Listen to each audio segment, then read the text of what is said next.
Part 70. Infinity Throne. Author, by Yi Shueshi. Chapter 694. Isn't my old friend here? Gu Tianqing glanced at the faces of the 5 judges one by one. Smile slightly and say this. Li Kai frowned. Gu Tianqing said to herself again, then it seems that the person who holds the royal power and stands at the top, my ambiguous divination should be referring to him. The 5 judges continued to be silent. It seemed that what Gu Tianqing said had a profound meaning.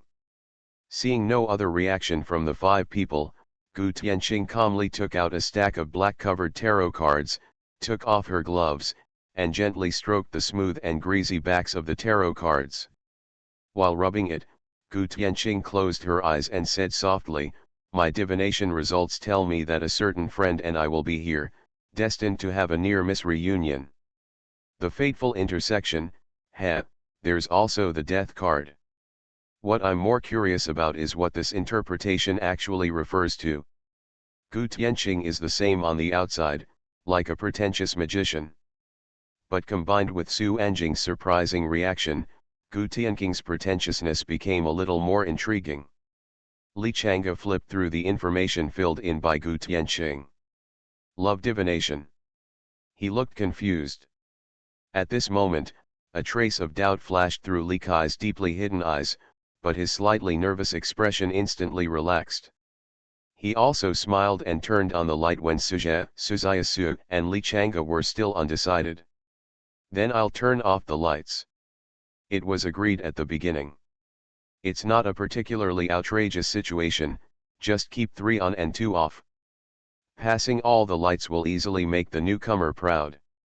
Suja and Suzayasu looked at each other, expressionless, and turned on the red light. Pass. Pass.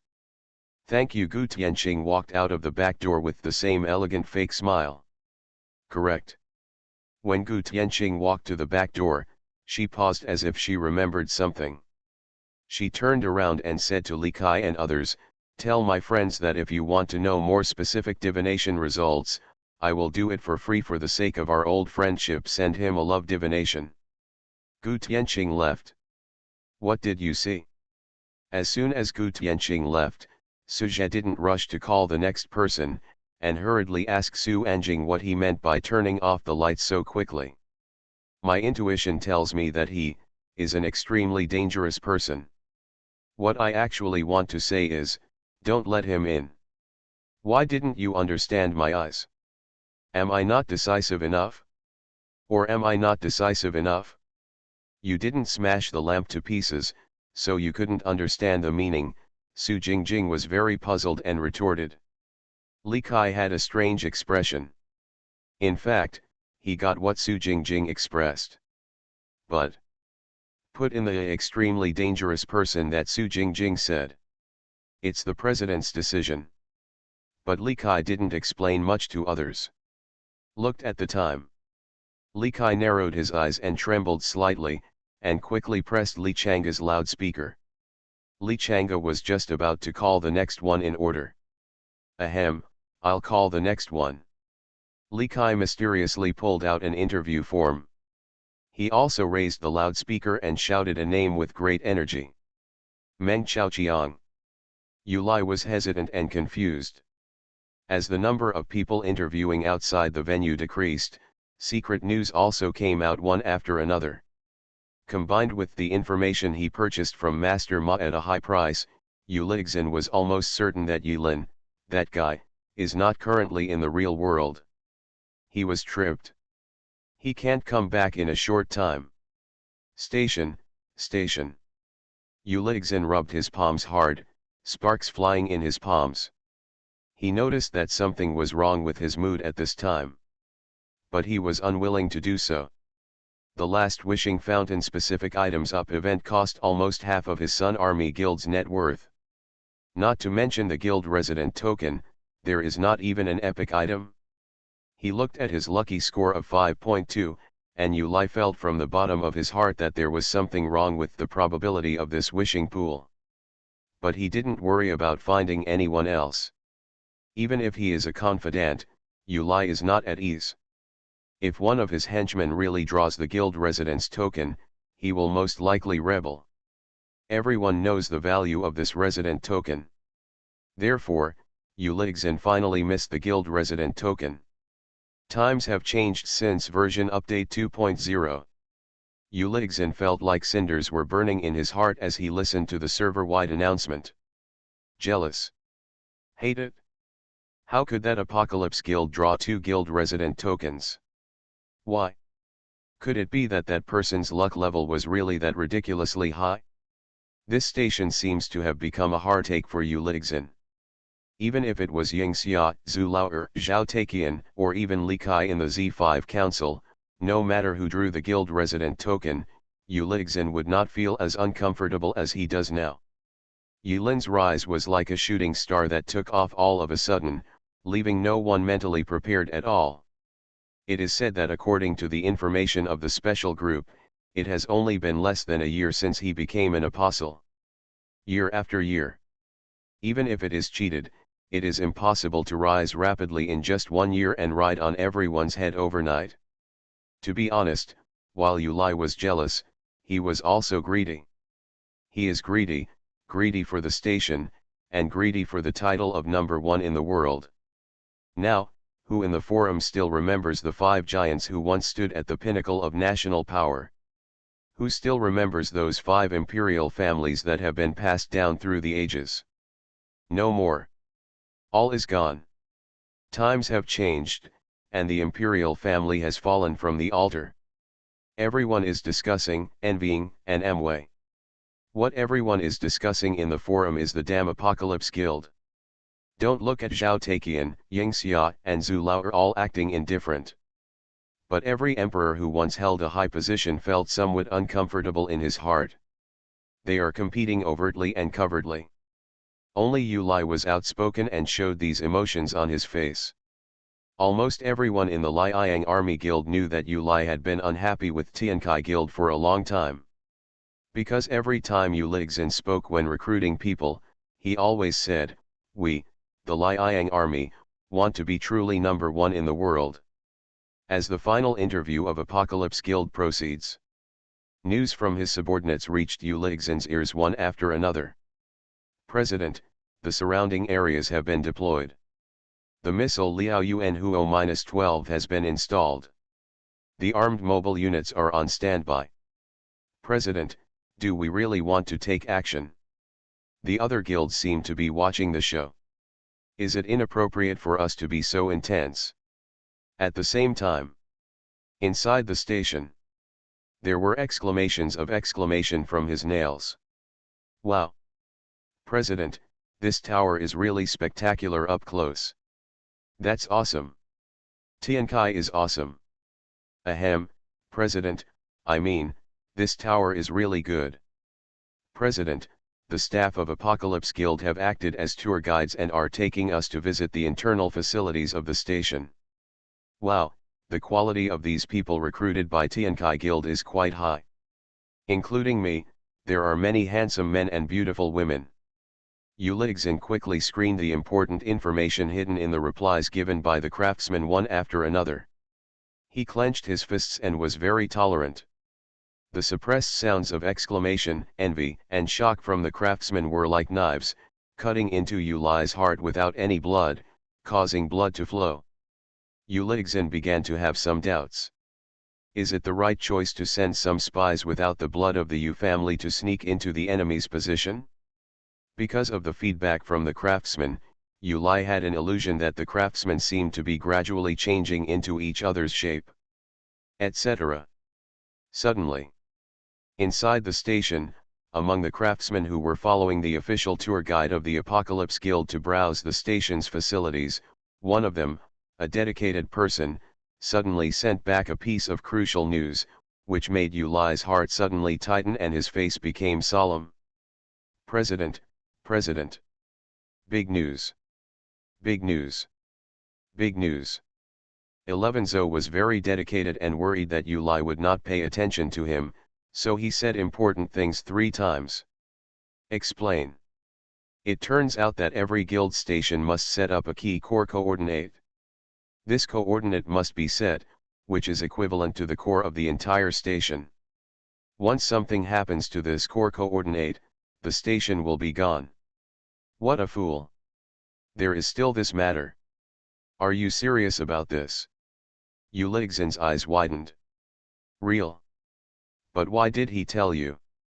It's a long story. The tour guide took us around. We happened to pass by a statue in the shape of a man and a dog, and there was a sign hanging below it, "The Brave Man and the Dog." There was also a line of small words below, "Well, in memory of the great engineer Albus Percival Wulfric Brian Dumbledore." Oh my God, this name is so long. Then what? Back to the president, some people curiously asked who this strange combination of statues commemorated. The tour guide accidentally let it slip at the time, saying that it was the core of the residence and could only be seen but not touched. In fact, maybe the tour guide simply didn't know. Did he really say that? Yes. And I quietly asked other members of the Apocalypse Guild in a roundabout way, passing cigarettes and bending down, tapping from the side, and asked. Everyone in their guild knew about this core coordinate. It is said that the core coordinates were set by their president himself. It cannot be faked. Is there any other news? Yes. Oh, it's so big. Ahem, hello. We are destined to meet each other. Can we become friends? Ahem, President, I mean, this statue is really white. No, it's really big. There's another important thing. The tour guide is bragging that the interior of the station is absolutely safe.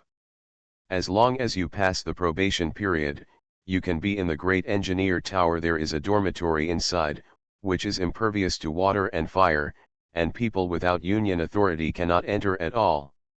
He also said that the defense of the station is extremely high, and ordinary attacks cannot defeat it just by the camouflage sky. Uligzin's breathing was rapid. At this point, the person who spoke carefully changed his voice and became a little more hesitant. There is one more thing, President, I don't know whether I should talk about it or not. Uligzin was listening with excitement, but without thinking about it, he replied without saying a word, if there is anything you shouldn't say, please tell me. The tour guide also mentioned you, the president. Me, Uli was stunned. Yes, President. Then speak more quickly, and speak in detail. But do not talk nonsense. Uligzin became a little impatient after hearing the other party's hesitation. He said. A certain agent who had penetrated into the enemy army listened to the tour guide boasting, and finally plucked up the courage and said, when they talked about the security of the station, they also used you as the head of the family as an example. Example? They said that after something happened, the president of the 10 major guilds and the Sun Army. I'm afraid all day long, afraid of being assassinated late at night. How scared are you? Every lonely night, you need the company of more than a dozen tough bodyguards to sleep peacefully. They also said that there is only one fundamental reason why the president of the Liang army is so afraid. That's because the Liang army has no station. The location is good, the location is wonderful, the location is awesome. Tiankai Guild will give you a 5-star home. The report of subordinates has been completed.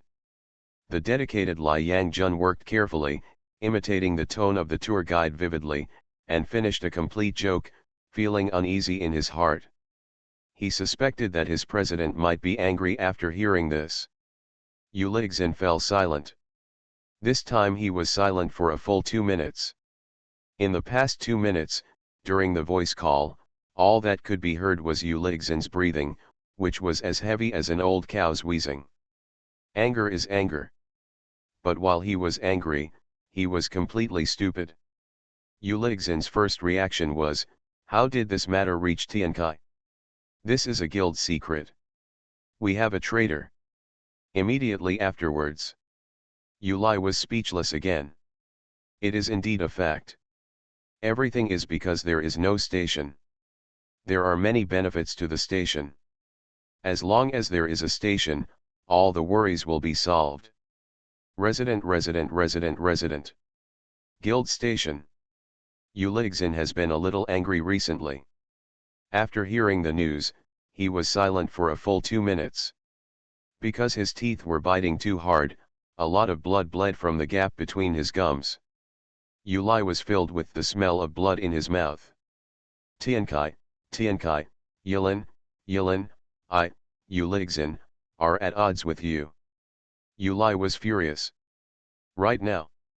Not long after, a certain spy who had penetrated into Tiankai ended the call in fear.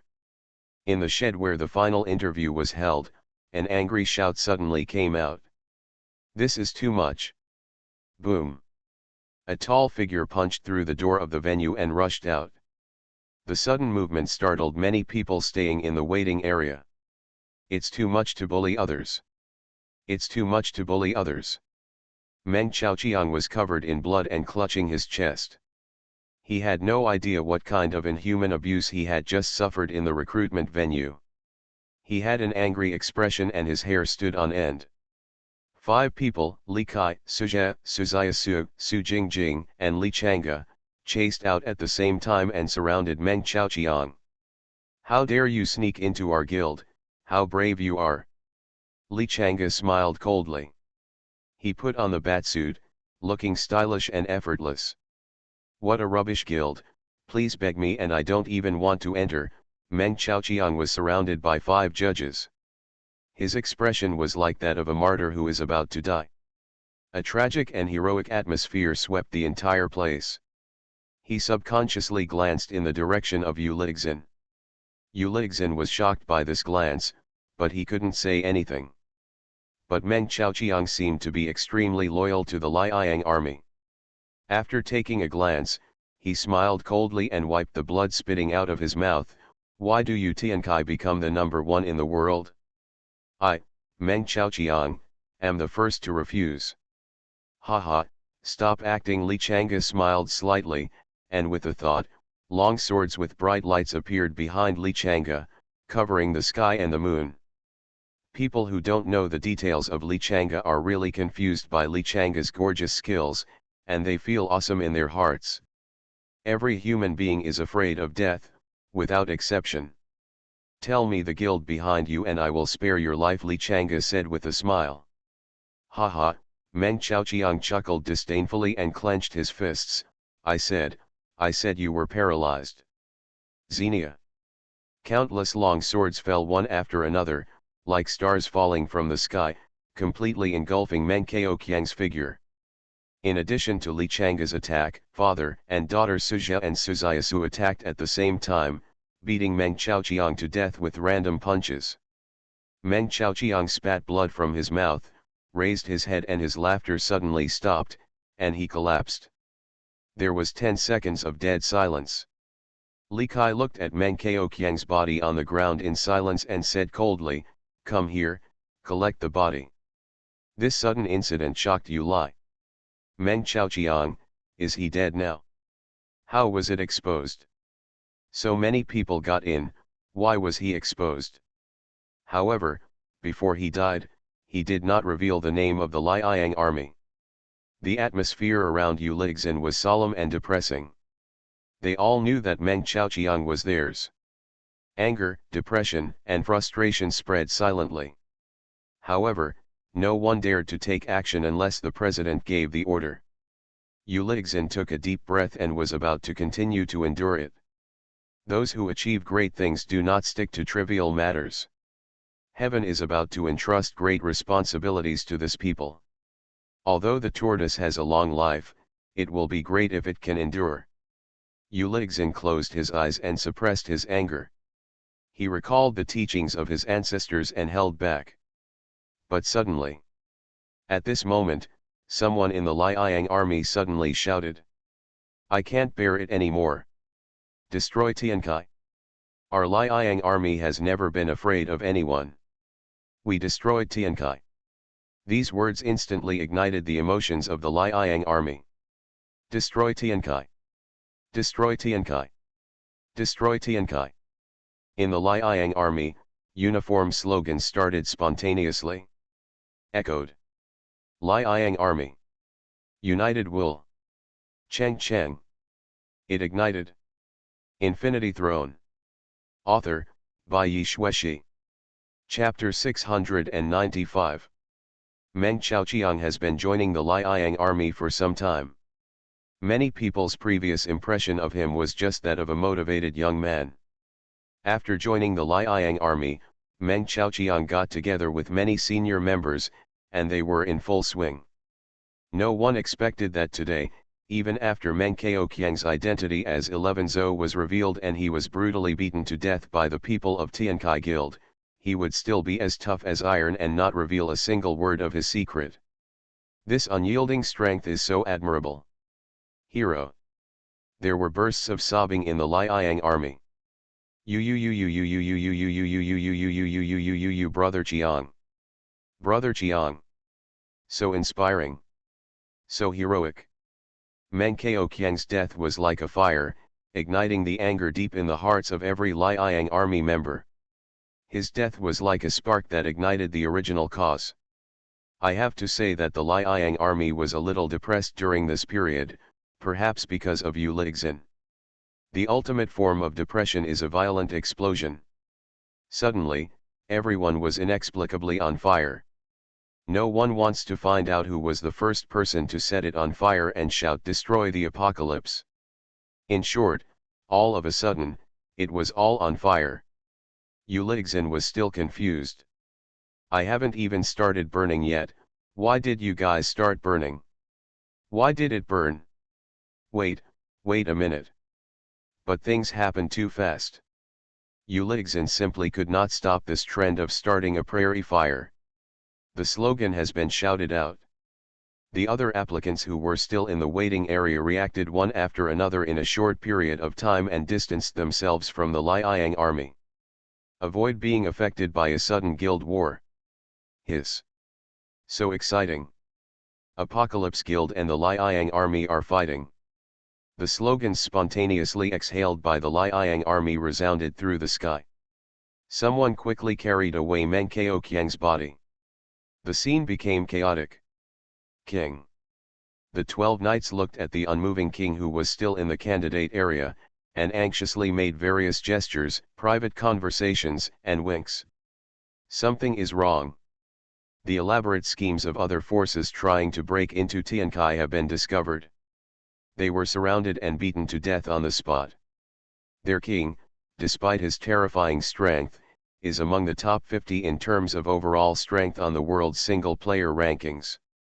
However, no matter how strong a person is, he cannot withstand the crowd. Now in this hating city, most of the guild forces from the Tower of Death server are gathered. Once their identity is exposed, what they face is not just as simple as the Apocalypse Guild. They will become a relic box in the eyes of others. Everyone gets it and kills it. Miriam shook her head slowly. She looked calm and gently put on her cloak, choosing to wait quietly in the crowd and not act rashly. She naturally knew that every step and every choice she made would determine the life and death of their group. But she hasn't sensed the existence of the scabbard yet. This is a once-in-a-lifetime opportunity. The scabbard is among these applicants. If the glory of the ancestors is not restored this time, the one with the scabbard hidden in his body will be the next time. People, if you hide in the vast sea of people, you may never be found again. Go. Miriam managed to hold on. And in a chaotic scene, hundreds of people from the Liang army were isolated. As soon as the other applicants dispersed, Yu Lixin, who had been well hidden, suddenly turned into a firefly in the dark night, so conspicuous that Li Kai recognized him. Li Kai took 2 steps with a condescending expression, narrowed his eyes and looked at Yu Lixin with a smile. Lao Yu, since you are here, why don't you meet your old friend? Yu Lixin was originally deeply hidden in the crowd. But now they were isolated, and for whatever reason, he could no longer hide. When Li Kai said those words, Yu Lixin could only grit his teeth helplessly and take a step forward. Stop talking such nonsense, what do you want? Li Kai spread his hands and said with a smile, I didn't think anything of it. Lao Yu, this is because your Liang army is unkind. You can come as you say. Our Tiankai guild has always valued peace, but you should in front of so many people, you deliberately sneaked your people into my guild. What you did is a bit unkind. The conversation between Li Kai and Yu Lixin instantly became the focus of everyone. This is not as simple as a conversation between two people. To put it more seriously, this is the peak meeting between the two guilds, the Apocalypse Guild and the Fierce Sun Army.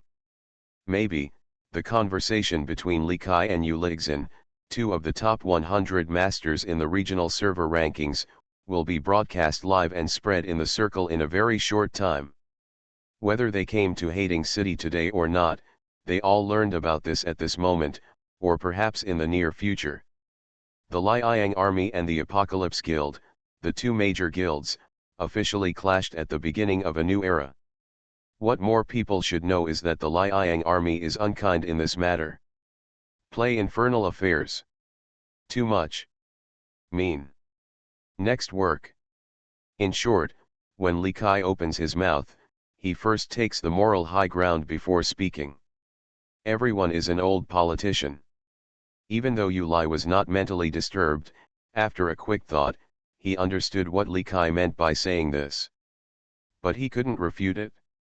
Meng Qiang's death just now was still vivid in his mind.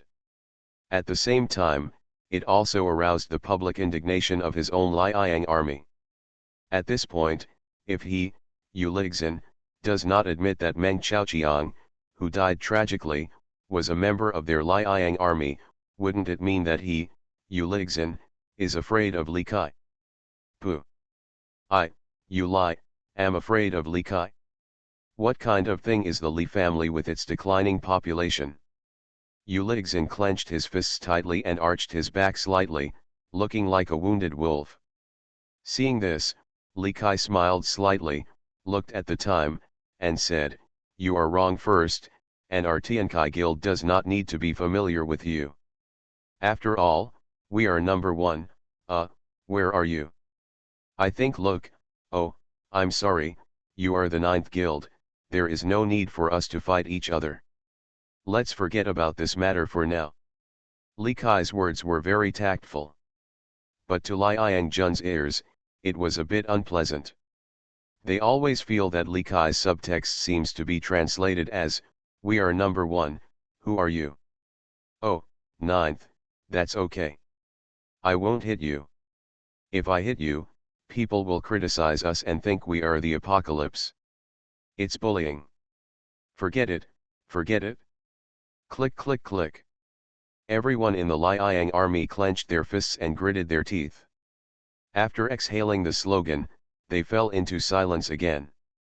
But veins appeared on each of their foreheads, which seemed to indicate that the anger in their bodies was about to explode. But Yu Lai remained silent, and the others did not dare to act rashly. No one dares to provoke the Apocalypse Guild. Yu Lai can take the blame because he is the talker, but others cannot. Led by Yu Lixin, there were more than 300 people, all with their heads lowered. The whole circle exudes a strong sense of tragedy. From a distance, they seem to be martyrs about to embark on a cruel battlefield, which is touching and regretful. Someone on the forum even responded to a related post. I rarely paid attention to national affairs before and didn't know what the Yu family was, but today, I know the Liang army is indeed the 9th ranked guild in the district server. Facing such a behemoth as the Apocalypse Guild, they not only dared to take the initiative to play infernal affairs, but after being exposed on the spot, they could even hold back and keep the overall situation in mind. They can be called a tortoise in tolerance, the emperor among turtles. They moved me, really. They moved me. So motivated, so hard-working, so inspiring. I swear, if I can't join Tiankai today next year, I might go to the Liang army to have a look, just to support them. The surname is Li. Yu Lai smiled instead of being angry, and he unclenched his fist. You said so much, don't you just want to force me to provoke you first? Haha, you are not a child anymore, and you still play such boring tricks? Can you still? The more you live, the more you go back. Look at you now, how can you still be half as proud as the Li family in the prosperous Tang dynasty? You are inferior to others and have no imperial style. Haha, Li Kai, you can only be like this. When Li Kai heard this, his eyes narrowed deeper. Behind him, senior Tiankai members were gearing up, with no fear on their faces. Afraid? Who is so scared? During this period of time, they were well aware of their guild's heritage, and Apocalypse was not afraid of anyone due to its sheer strength. Although the president is not here today, he feels a little weak, but aren't there still a few great masters here? No matter what, there will be the ultimate brother Pan. If you tie up old Pan and throw him into the enemy army, who can defeat him? The recent two-team trials have made the members of the Apocalypse Guild familiar with each other, especially the Shen's army from the Li family. They know that there is a certain person, a certain dog, a certain psychopath in the guild, and their strength is unfathomable. You cannot use ordinary methods to measure depth. The newcomers who have not yet officially joined the Apocalypse Guild are also paying serious attention to the confrontation between the two major guilds. This can be said to be the first time since the advent of the new era that two guilds on the rankings have collided with such fierce sparks. Other guilds stopped recruiting people and hurriedly stopped their recruitment activities. They turned their attention here and paid attention to every move between Li Kai and Yu Lixin. If these two guilds really fight here, the situation will get out of hand, and it may even evolve into the first inter-guild war at the beginning of the new era. That's right. This is a war about to break out. Beat. Beat. Beat. This thought, like a demon, lingered in Yu Lixin's mind. Yilin is not here. His mobile troops have been deployed and can fly into Hading City within 10 minutes. Our morale is high. Regardless of the right time, place, and people, Yu Lixin felt that he had favorable conditions. But why is it so strange? Yu Lai always felt that something was wrong. He always felt that any link, no, it should be said that the series of links, was a little too smooth. It seems that if you hit it directly, you won't lose anything. If possible, just leave. This is not your own territory. If we can't win the offensive battle, can we still run away from the guerrilla war? But Yu Lixin always felt a little uneasy. Was it the man who shot off Emperor Zuchong's head that day? Did it leave too great a shadow on him? Is it because he is not determined enough to get a residency? Yu Lixin gritted his teeth and struggled for a long time. He slowly raised his hands, suppressed the anger in his heart, and prepared to call for retreat. Everyone, listen, we dash. Boom. Yu Lixin hadn't had time to pronounce the word withdraw in retreat. From the back row of Yu Lixin's team, a sudden gunshot rang out, interrupting Yu Lixin's words. The moment the gunfire rang out, Li Chang'e was wrapped tightly in his batsuit. Sparks burst out from his forehead and he fell backwards. Li Chang'e was shot in the head. The marksmanship is so accurate. It hits the center of the eyebrow. Fortunately, I was blocked by the epic suit. Awesome. It's truly an epic piece of equipment, someone drooled with envy. The stubborn Sun Army actually made a sneak attack. Don't talk about martial ethics. How dare you take action first? Kill. Kill them. Yu Lai was stunned. Then, at the moment Li Chang'e fell, Oda Mai smiled slightly and slashed out with his sword. Sudden. Two groups of people started fighting. Tell the truth. Now it is no longer important to find out who fired the first shot. Because, headed by Oda Wu, Wang Tiandi, Suziya Su, and Li Erpang, they watched Li Chang'e fall to the ground after being shot. They immediately ignored Li Chang'e's life and death, flew high, and fell heavily, brazenly, and fearlessly. Killed towards the Liang army's formation. Everything happened so fast. When Yu Lixin came to his senses, the people he brought were hacked to death, crushed to death, hammered to death. In just a few seconds, they were killed until they were defeated. It's too late to say anything, Uligzin is indeed one of the giants of the Z5 Council. After realizing that this wave of momentum could no longer be resisted, his whole body was ignited with fire, and his anger gathered into a neon beam and attacked Li Kai. The scene fell into chaos. From there, the rumble of helicopter propellers could be heard. It turned out that Uligzin, with the intention of never doing anything else, directly pulled in the mobile troops that were waiting outside the city. Team up! Fight! It has reached this point. If he doesn't attack Tiankai Guild, his name as the Liang army and his strong heart will definitely make him unable to hold his head high in the circle. Moreover, now is a once-in-a-lifetime opportunity. That man is stuck. Can't get out? Kill. Destroy Tiankai. Bulldoze them. The Sun Army is invincible. The Sun Army is running amok. The Liang Army has a high competition. The Liang Army quickly reorganized their formation under various slogans and barely blocked the first wave of Apocalypse Guild's offensive. What has to be said is that although Uligzin did not move the entire Liang Army here, he brought with him all good players. Except for Oda Mai, who killed everyone without any scruples, Li Erpang, Suzayasu and others were also blocked without using their ultimate move. All of a sudden, in front of the great engineer tower, various skills took off, various props were fighting, and the scene was too chaotic to be described in ordinary words. Call out. Uligzin noticed something strange. Didn't Li Kai use an armed helicopter to patrol the sky before? Why is it that when it comes to such a crucial air force suppression, the machine is nowhere to be seen? But what a great opportunity! Li Kai, how could you make such a low-level mistake? Now that Li Kai has moved the armed helicopter away, the sky belongs to the Yu family. Ha ha ha. Uligzin waved his hand, and the head of a miniature missile, with its tail spitting out dazzling fireworks, streaked a long line of neon light in the night sky, and hit the light curtain outside the great engineer tower. Boom! Circles of ripples exploded on the camouflage sky.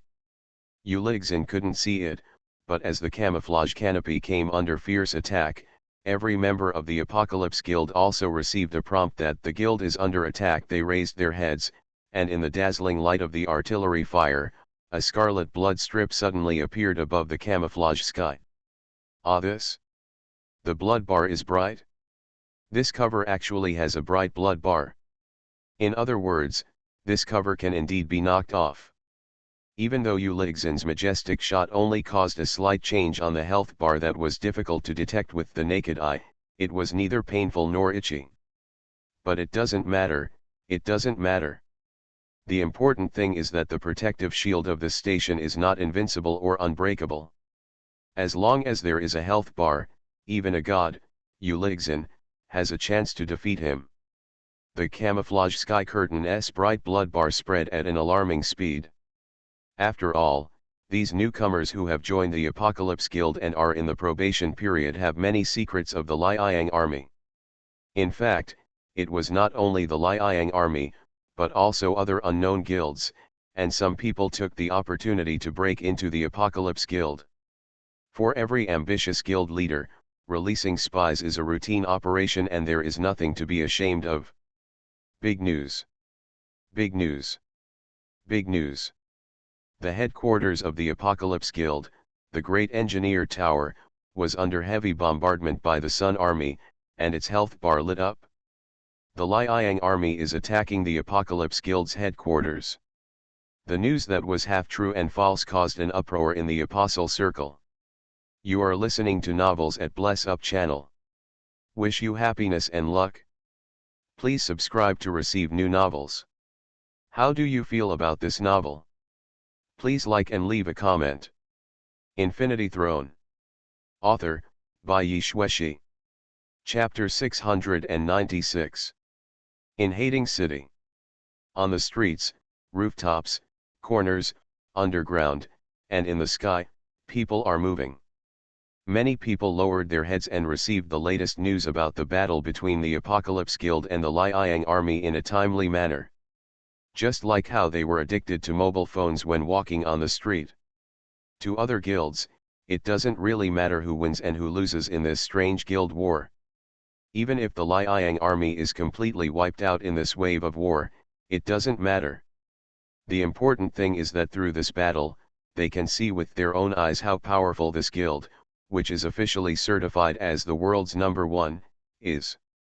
What kind of strength is it that can firmly rank first since the beginning of the new era and never change?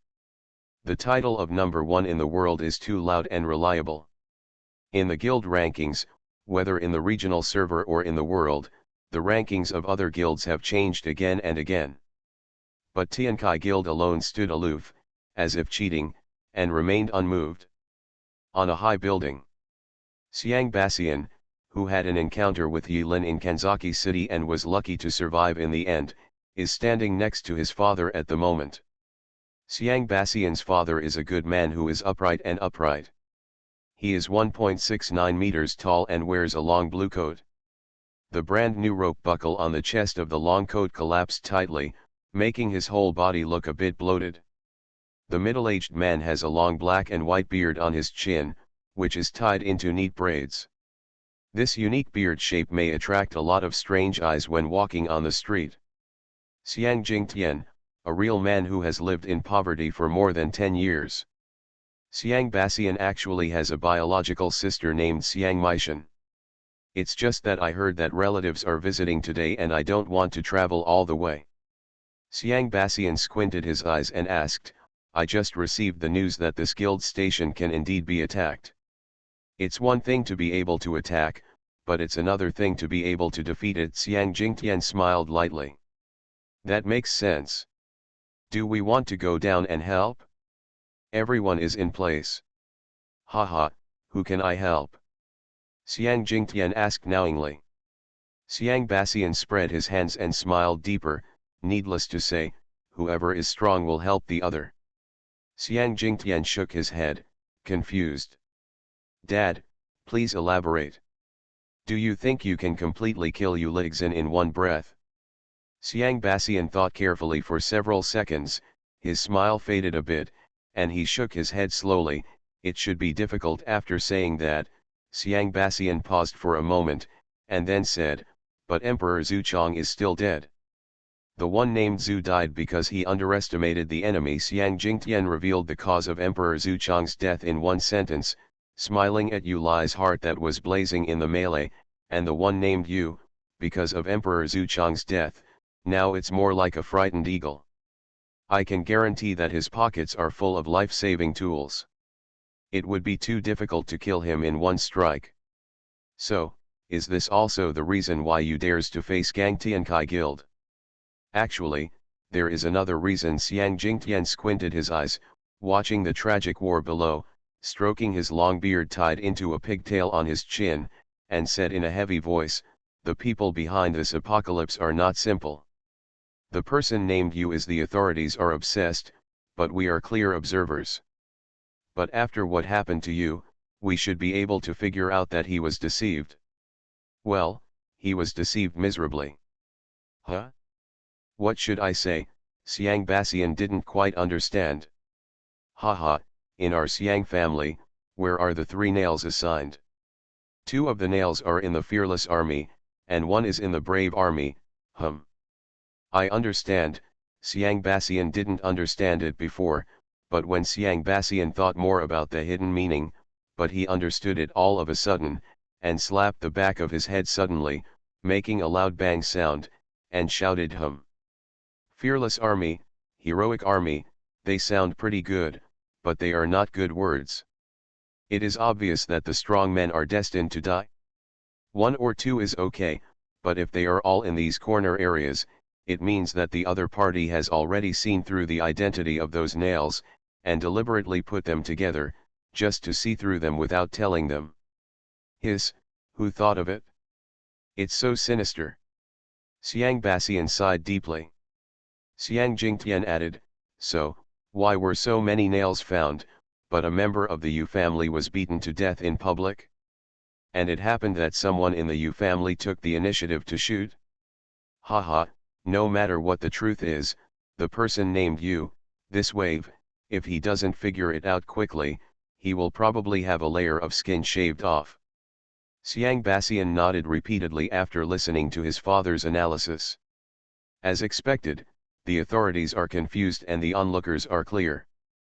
Thinking about it carefully, Yu Lixin's bad move had many strange factors secretly influencing it. It cannot be said that Yu Lixin made mistakes every step of the way, but it eventually evolved into the current situation. If all this is someone's plan, then Yu Lixin, this wave will really be miserable. Even if he survives, he doesn't know if anything bad will happen. Thinking of this, Xiang Bassian couldn't help but felt pity and mourned for Yu Lixin for a few seconds. Besides, Xiang Jingtian looked at Xiang Bassian with a look of hatred for steel, and said, "Remember, Baer, it is better to provide icing on the cake 1,000 times than to provide help in the snow once. We are going to help now, no matter who we help, there is no benefit. This is why all other guilds have no reason to take any action so far. No one can control this situation." Xiang Bassian suddenly understood and nodded vigorously. "Kid, remember, Dad." Countless people stopped and watched. Some people, like Xiang Jingtian, discovered the mystery. Some people didn't notice it and just watched the excitement. But no one dares to go out and help anyone. This is a lonely and tragic war. In the blink of an eye, dozens of corpses lay beside Mai Ota. Suzayasu and Li Erpang, a perfect couple, are invincible. When Yu Lixin attacked Li Kai just took a step back with a smile. A concave and convex, fiery red figure kicked out a white kick, colliding with the raging fire in Yu Li's heart. A high temperature and heat wave swept across the entire place. Mrs. Li smiled brightly. "Lao Yu, our Lao Li is weak and can't stand the torment. It's better for me to let you know me for a while. Blow it up for me." Yu Li was frightened and angry. He fought with Mrs. Li while issuing instructions. At the same time, the nails inside the station spared no effort, secretly visited Chen Kang, and reported to Yu Lixin the progress of reducing the health bar. Since the beginning of the war, hundreds of helicopters carrying the Yu family's special tactical missile Liao Yuan Yuhuo-12 have surrounded the Apocalypse Guild's residence and bombed it indiscriminately. Gunfire continued, everyone's expressions were submerged in the flames, and the scene was filled with smoke. The health bar of the camouflage sky curtain slowly dropped under the bombardment of artillery fire. Those watching from the outside were secretly frightened by the attack by the Liang army, as desperate as a mad dog, but at the same time they were confused. It stands to reason that this is the home ground of Tiankai Guild, and the armed forces Li Kai maintains in Hating City should be no worse than Yu Lixin who fights away from home, but why? Why didn't Li Kai use any means from beginning to end to find a way to stop Yu Lixin's bombing? Why? This idea not only appeared in the minds of the Melon Eaters, but even the members of the Apocalypse Guild found it strange. I even felt a little aggrieved. If this continues, the camouflage canopy will be worn to pieces. At the same time, the time is 23:58. On Yulin's neck, Schwer was riding. He came to Molly's room silently. Molly was lying on the tabletop of the workbench, soundly asleep, with saliva flowing from her mouth. She seemed to be dreaming of some strange dream, muttering in her sleep, "Hunden, no, no. Ugh." Yulin thought for a while, and it seemed a bit unkind to slap Molly awake directly. So he thought of a way. Yulin put on the hanging ring and teleported Molly, including the table and chairs, to the top of the great engineer tower. Overhead, fireworks were bright and smoke filled the air. Schwer got excited. She shook her leather shoes and kicked Yulin's chest. "Shh, keep your voice down." Yulin raised a finger and said with a smile, "Schwer, stay here with Aunt Meng Meng. Dad, go and set off fireworks for you." "Okay." Dad is the best. Muah, Shwe took a sip on Yilin's face. Shwe took the sip very hard. Yilin did not enjoy her daughter's care. She only felt pain and numbness on the right side of her face, as if she had been beaten. When I touched it with my hand was covered in blood. Looking at Shwe again, Shwe was licking her tongue, absorbing all the blood from Yilin's face. Yilin's eyes narrowed slightly. Boom. Boom. Boom. Missiles hit the camouflage sky like they were free of charge. Although there is a camouflage canopy for protection, you can't feel any obvious vibrations when you stay in the station. But the sound and the dazzling fire came true. Molly woke up. She rubbed her eyes. At first she was still awake and thought she was still dreaming. She opened her arms towards Yilin in a daze, as if a child wanted to hug him. Puff. Yilin almost burst out laughing. If he hadn't brought a mobile phone with him, he would have found a way to take a photo of Molly's stupidity as a souvenir. Acridine? Why are you back? Yilin's laughter made Molly exclaim Acridine, and she woke up instantly. Did you stay up late again last night? Yilin asked. Molly did not answer Yilin's question. She looked up and saw the light of missiles hitting the camouflage sky. But because Molly does not have the status of an apostle, she cannot see the blood strips on the camouflage sky. But she quickly understood what was going on here. Ah, this? We were bombed? Who is so bold? Why are you back? No, why are you still here and dumbfounded? Go and help. Molly urged incoherently, getting anxious. Yilin was unfazed. Uligzin worked hard, using hundreds of armed helicopters and bombing back and forth with small missile heads. One round of bombing only reduced the defense value of the camouflage sky by about 20%. Yilin preliminarily measured the town-level defense and how far it went. This is not urgent. Yilin smiled and said, oh, by the way, happy birthday. Molly was stunned for a moment. Yilin turned around and faced Molly with the back of her head. Molly was stunned and confused, not knowing how to respond. Your grandpa said that he would give you a good birthday celebration. Well, I agreed. Remember, the old man worked very hard. It would be better if Yilin didn't say this, but after saying this, Molly reacted and wanted to kick Yilin in the back of the head. If you can't speak, then stop talking. Molly clenched her fists angrily.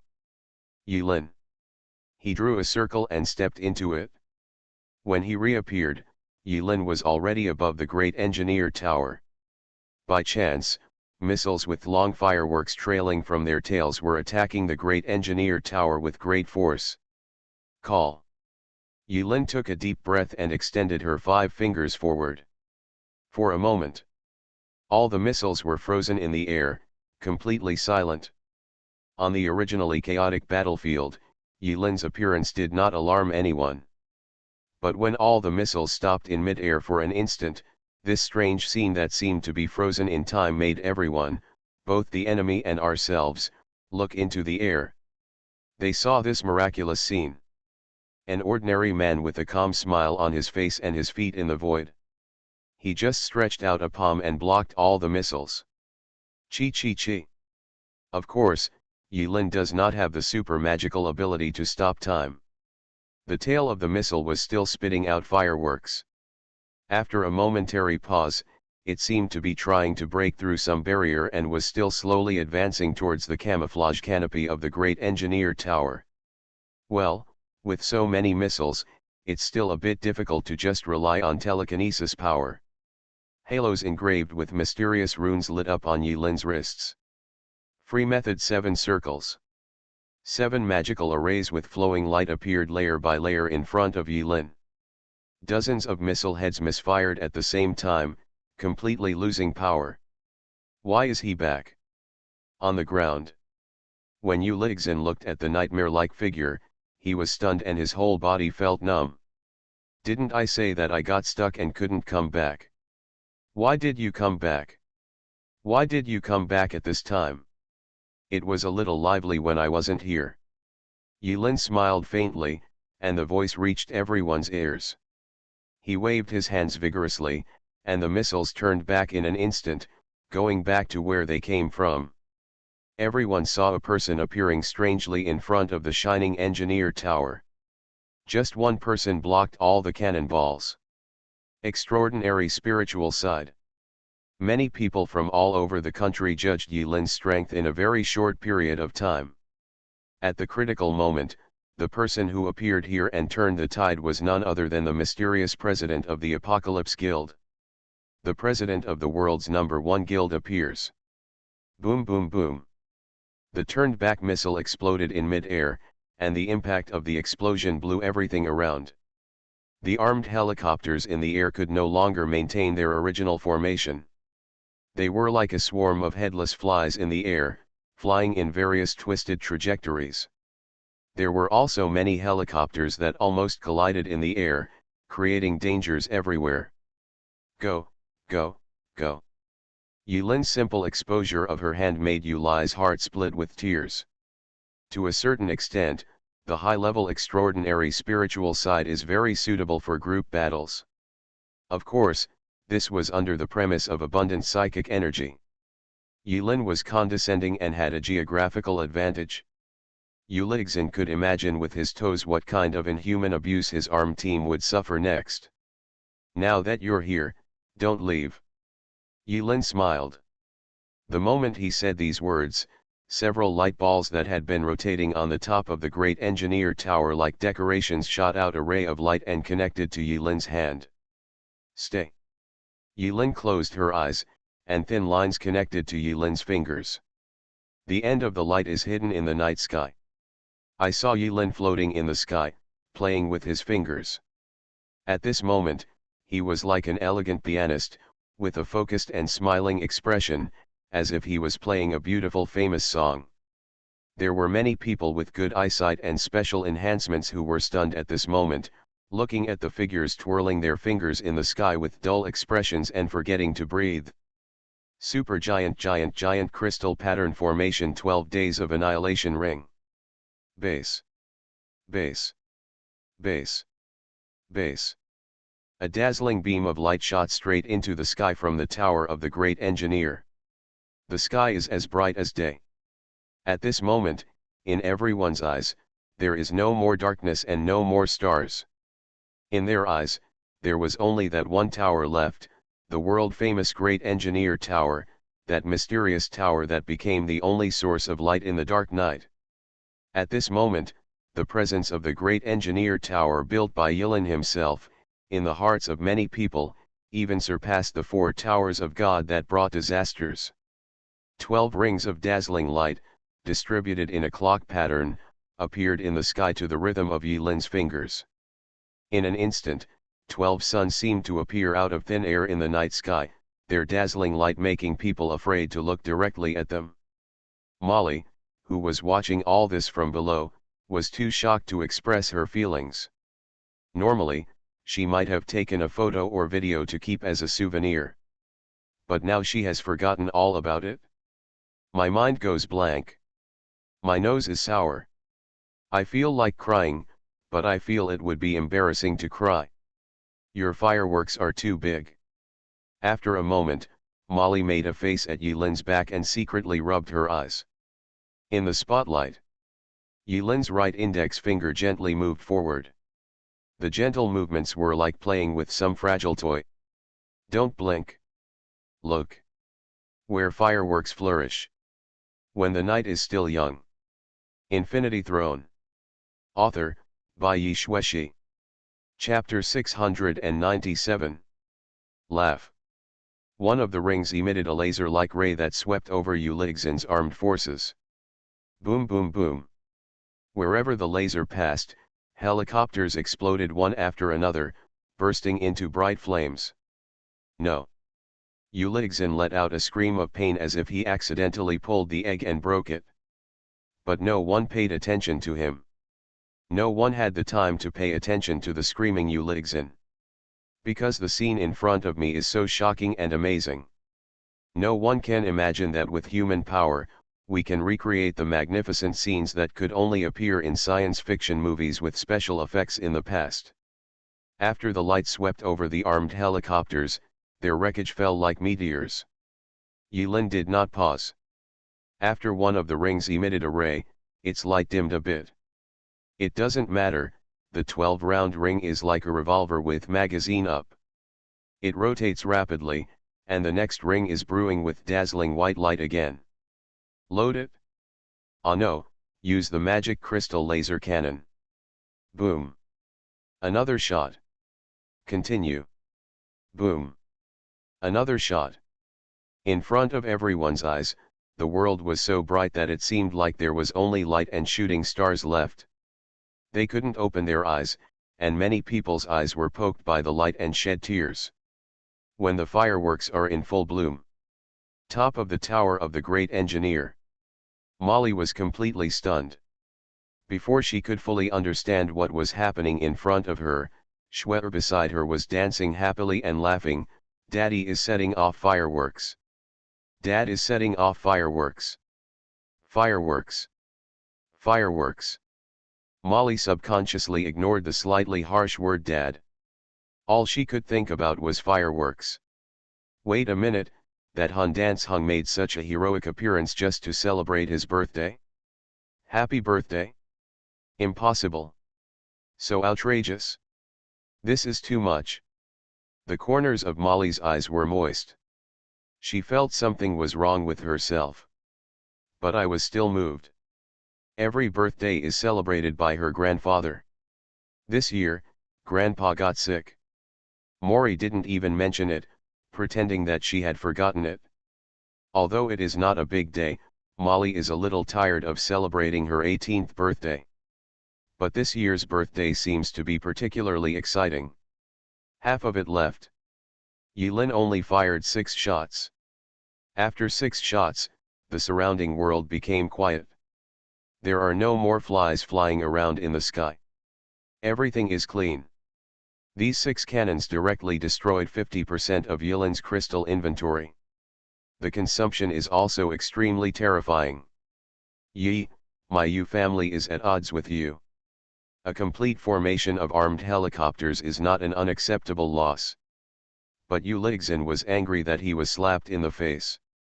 This face was slapped in front of all the guilds, which is equivalent to being slapped in front of the entire district server. After today, he could even imagine that there would be countless posts in the Apostle Forum, using all kinds of exaggerated descriptions to describe how their Sun army was beaten into a state of sinking dogs in this hurried guild war. The Liang army was completely defeated. Even after a round of bombing, the ammunition was exhausted, and Yu Ligzin took everyone away with great force. He would hold his head high and feel that he had won. After all, it was a station, so it was normal to be unable to defeat him, but he fought bravely, didn't he? His original plan was to take advantage of the current situation and strike a wave to frustrate the Apocalypse Guild, and at the same time make the Liang army truly famous all over the world. What's wrong with the number 1 in the world? You don't dare to fight, but our Liang army dares to fight? But Yulin's appearance made all Yu Ligzin's escape options seem like bubbles, and his disillusionment disappeared without a trace. Yu Ligzin's eyes ignited with flames, and his whole body was like the incarnation of flames. A blazing red spiral fire pillar with a white core rose into the sky. It seemed as if it was competing with the dazzling great engineer tower in this night. Dad, stop it. There are people from Tiankai outside. Yu Meng didn't know when she came behind Yu Ligzin. Her white palm penetrated the flame barrier and patted Yu Ligzin on the shoulder. In an instant, the high temperature beside Yu Ligzin roasted Yu Meng's hand until it was red and hot, with blisters appearing, and even filled with the fragrant smell of barbecue. Yu Meng's face was expressionless, as if his facial features were strangely frozen. She didn't seem to feel the pain, but said softly behind Yu Ligzin in a slightly hoarse voice. We lose.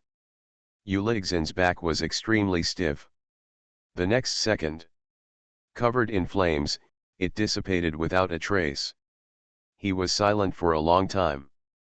Finally, Ulixin used a tone that sounded like a foot was stepping hard on his balls. He wanted to cry, shout, and groan but had to suppress the sound. He squeezed out 2 words from his hoarse and dry throat. Words, lost. This is an inexplicable war. Just as the war begins, so does its end.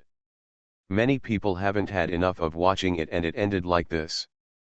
Yu Meng took the initiative to float into the air. Yilin bared his teeth and smiled. It seems that it would be more refreshing to talk to a sensible person. Yu Meng lowered her head, her eyelids drooped, and the light fell on her face, but her expression was unclear. Yu Meng understood Yilin's subtext and didn't shirk anything. He just asked, "What are the conditions for letting us go?" "One price, 500,000. Yu Meng hesitated for a moment and was about to agree, but unexpectedly Yilin used a faster tone to bargain. "Then 600,000. Good." Yu Meng gritted his teeth. Before Yilin could even finish the syllable of 10,000, Yu Meng was afraid that Yilin would shamelessly shout 1 million, so he agreed directly.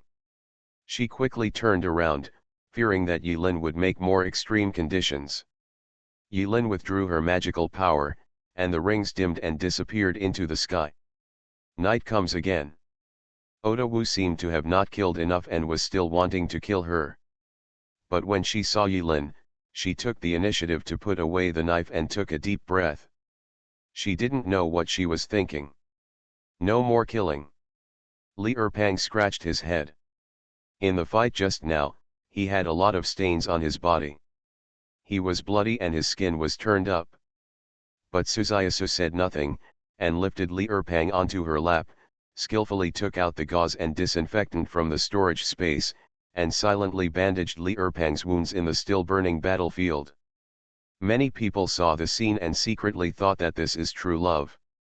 600,000. Why doesn't he grab it? Naturally, Yu Meng didn't have that much DP with her. When she discussed it with Ulixin, Ulixin's mentality suddenly collapsed. Yilin walked towards the direction of Liang army. Less than half of the Liang army's confidants survived. When they saw Yilin walking carelessly towards their position, they were so frightened that they quickly backed away. Obviously, Yilin's miraculous pretense in the air just now frightened them and scared them out of their wits. Not long ago, they were shouting "Destroy Tiankai," and they lowered their heads deeply, fearing that Yilin would recognize them and settle the score. Yilin heard Ulixin's cry of pain, and he replied with a smile, "I'm just robbing you. So what if you see it? Do you need me to give you an award?" Ulixin clenched his fists. Yu Meng slowly shook his head and winked.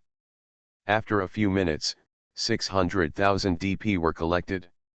Yilin also roughly calculated this number.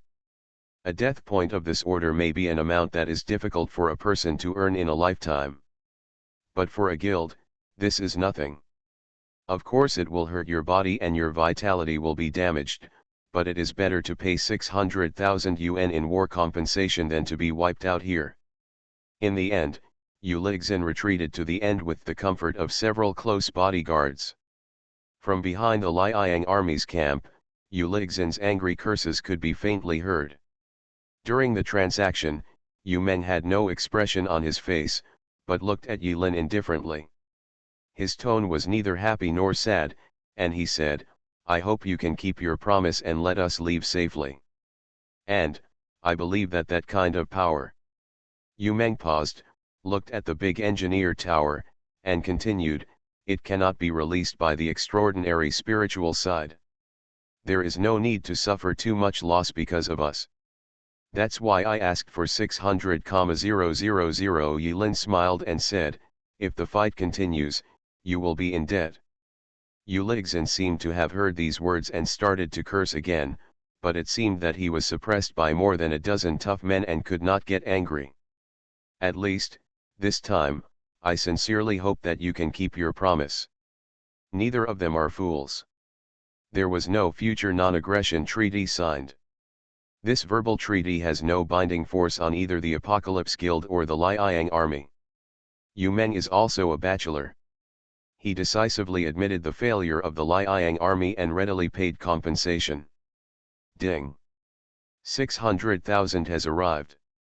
Yilin was in a good mood. He looked at Yu Meng's confused footsteps as he left, and suddenly seemed to remember something, and casually mentioned, "By the way, you still owe something." When Yu Meng heard this, she paused in her steps and turned her head, with a trace of confusion in her eyes. Yilin stretched out an index finger. "Invitation letter. I think you should know what this is. I want an invitation letter. Whenever you find it, give it to me and this matter will be settled." Yu Meng remained silent. Yilin smiled again. "This is what you owe Mo Rendi." "Good." Yu Meng's lips trembled, but she did not refuse. She took the remaining soldiers of the Liang army and left here as quickly as possible, taking advantage of the darkness.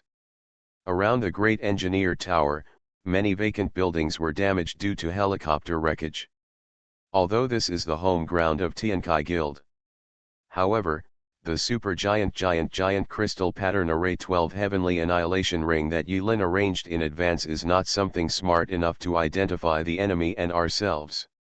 That's not long-sighted. This was also the main reason Yuren used to set off fireworks instead of carpet bombing the ground. It is no joke to injure the enemy by 1,000 and injure oneself by 3,000. According to the population distribution of both guilds around the Great Engineer Tower, if this shot goes off, more of our own people may die than the other party.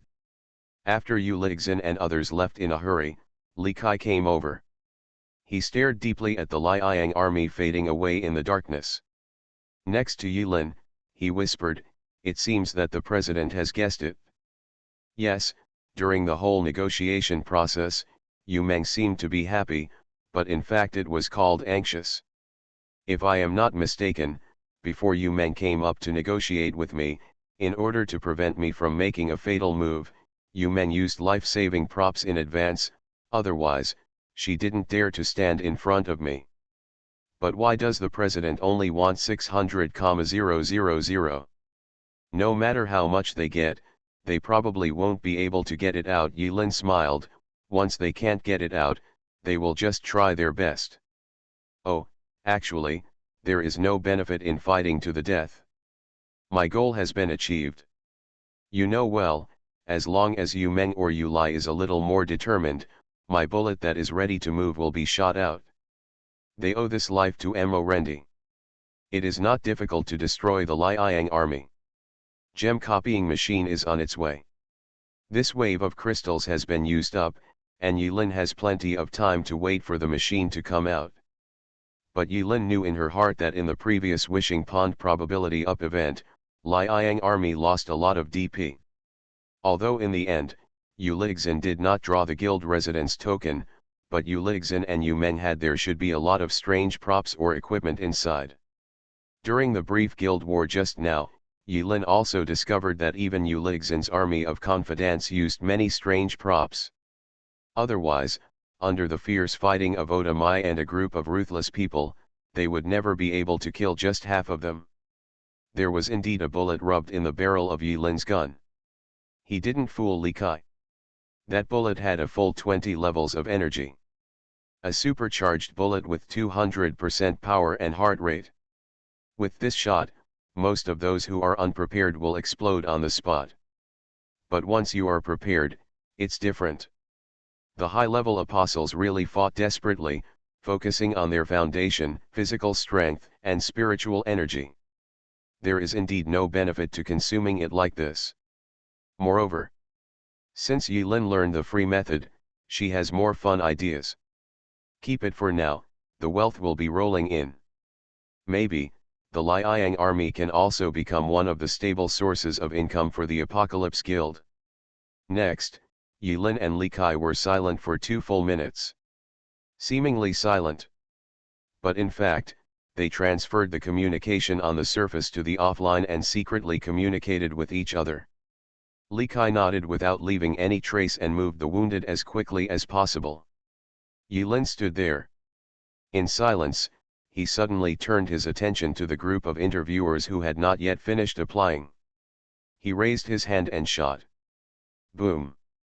Yilin's hand speed was so fast that everyone thought everything was over, and what followed was another exciting application process. But no one expected that the leader of the Apocalypse Guild, who had just shown his iron-blooded skills in front of everyone, would fire a shot into the crowd without any precautions or worries. Buzz. The bullet spiraled out of the barrel. At this moment, many candidates on the non-strength side were weak. The supercharged bullet broke through the air and set off a cone-shaped air turbulence behind the bullet, which made many people feel his eardrums buzzed, and he subconsciously covered his ears. Blood spattered, and a tall, thin man's chest exploded with a column of blood half a meter long. Under the power of the bullet, the whole man bent over into the shape of a shrimp and flew backwards. Haha, let's deal with some personal conflicts. Others, please get out of the way. Yilin shook her wrists, with a kind smile on her face, and walked through a pool of blood towards the man who was blown away from the crowd. Others looked at Yilin's kind smile and felt their scalps numb. Even if Yilin didn't say a word, they would take the initiative to separate a road and stay as far away from this man as possible. This smile is so terrible. Cough cough cough. The man who fell in a pool of blood stood up again. He stood up quickly, as if the shot was not painful to him. Against the backdrop of the light of the great engineer tower, following the laughter, everyone present looked at the man who was shot away by a gun. The strange scene was like a classic scene in a thriller movie, and everyone was bloody at this moment. Performed in front of people. There was a blood hole as big as a bowl on the man's chest. The blood hole was already a blur, with bones and muscles separated, and two white and red lungs rising and falling. At the edge of the blood hole, a heart with thin blood vessels on its surface was beating vigorously, and the sound of thump, thump, thump was heard in the dead silence. Yilin raised his eyebrows. In fact, when he fired, he aimed at the heart, because the ballistic trajectory would not accidentally injure others. But judging from the results, he should have avoided it. The man looked down at the bloody hole on his chest, and when he raised his head again, a strange and sinister smile seemed to be frozen on his face, motionless. There was no emotion in that smile, such as anger, pain, or revenge. It was just a simple smile, but the curve of the corner of the mouth was frozen on the face, making people feel numb. Ma, I felt like something was not right. No need to talk nonsense, and you don't need to ask me how I found out. Yilin rubbed her nose, stood a few meters away from the man, and smiled slightly. I didn't expect that an ordinary job fair. I will lead you out too. Dawn section. Yilin blinked, raised his hand and raised his gun, and greeted him with a smile. Haha, just right, there was a little misunderstanding before, let's make it clear in person today. Infinity Throne.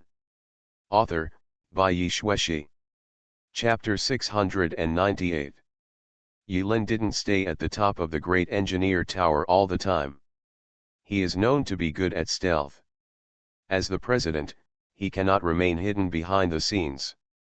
After Yilin read all the applicant information, she worked hard to wander around the crowd, whether it was wandering around or checking in advance. In short, Yilin worked hard to fulfill her duties as the president. Among the pile of applicants, Yilin paid special attention to the information of several of them. In. Zheng Jioj. Male. 5-7 years old. Good at, rapid self-healing. Hobby, praying. A simple piece of information, but Yilin smelled something unusual. Good at, rapid healing. And he is still a 57-year-old apostle. Of course, the age mentioned when the apostles introduced themselves refers to their biological age. No one cares about mental age or anything else, because this mental age cannot be measured. Take Yilin as an example, his mental age has already entered middle age. It is even possible that a young and beautiful girl who looks cute and charming is so experienced that even Li Chang'e is afraid of her. Looking from a distance, Zheng Jioj did not look as old as the data indicated. He has shiny black hair and a lot of hair. Zheng Jiao stood alone in the corner, wearing a simple shirt and long johns, and a pair of dirty artificial leather shoes on his feet, the edges of which were covered with dried mud. Based on simple reasoning based on the details of his clothing, Yilin roughly estimated that this was a man who did not pay attention to details. From the mud on his shoes, it could be seen that he did not arrive here by means of transportation. He probably arrived here on foot across a dry mountain road. To this place. Because Hading City is close to the sea to the east and the surrounding terrain makes it almost impossible to step on this kind of soil. These are impressions from a distance. When Yilin turned on following like a shadow and pretended to be a passerby and passed by Zheng Jiao, Yilin smelled a smell that was both strange and familiar. Although Zheng Jiao had traveled a long distance and the strange fragrance had been covered up by the smell of sweat, Yilin could still distinguish it. In Gugu town, Yilin spent a small part of her time working with cooking, having close contact with various ingredients, and developing her keen sense of smell and taste. This smell is very unique, even a faint wisp of it evokes Yilin's memory. Yilin had smelled this special spice smell in Itai city. It's the Dawn sect. Yilin is 90% sure of this conclusion. He would not be stupid enough to tell the other party how he found them out of the vast crowd. If this is spread back, and Shughuang cult's Zaizuo sprays perfume on himself to cover up the smell, will Yilin still have a nose? Wouldn't it be even more difficult to guard against? This organization pretends to be mysterious and is hidden all over the country, and Yilin doesn't know much about them. However, whether it is the Chimera incident in Litai City or the tragedy in Kangyang City, it all shows that this Shughuang sect is like a cancer, hiding in every corner of the world and trying its best to cause trouble. Even if Yilin discovered the detailed work of other guilds, he would not bother to do anything. He would just throw it into the fearless army or the heroic army and leave it alone. The existence of a spy is called a spy before it is exposed. After being exposed, it becomes a mouthpiece, and it will not cause much harm if left alone. But Shughuang sect's meticulous work is not enough. What this organization has done has reached a point where Yilin is deeply afraid. For example, take the tragedy of annihilation of Kangyang City 4 months ago. Yilin was unable to make such a big splash and cultivated a group of rapidly evolving leeches, which finally killed Darwin's coffin. Create a completely new species.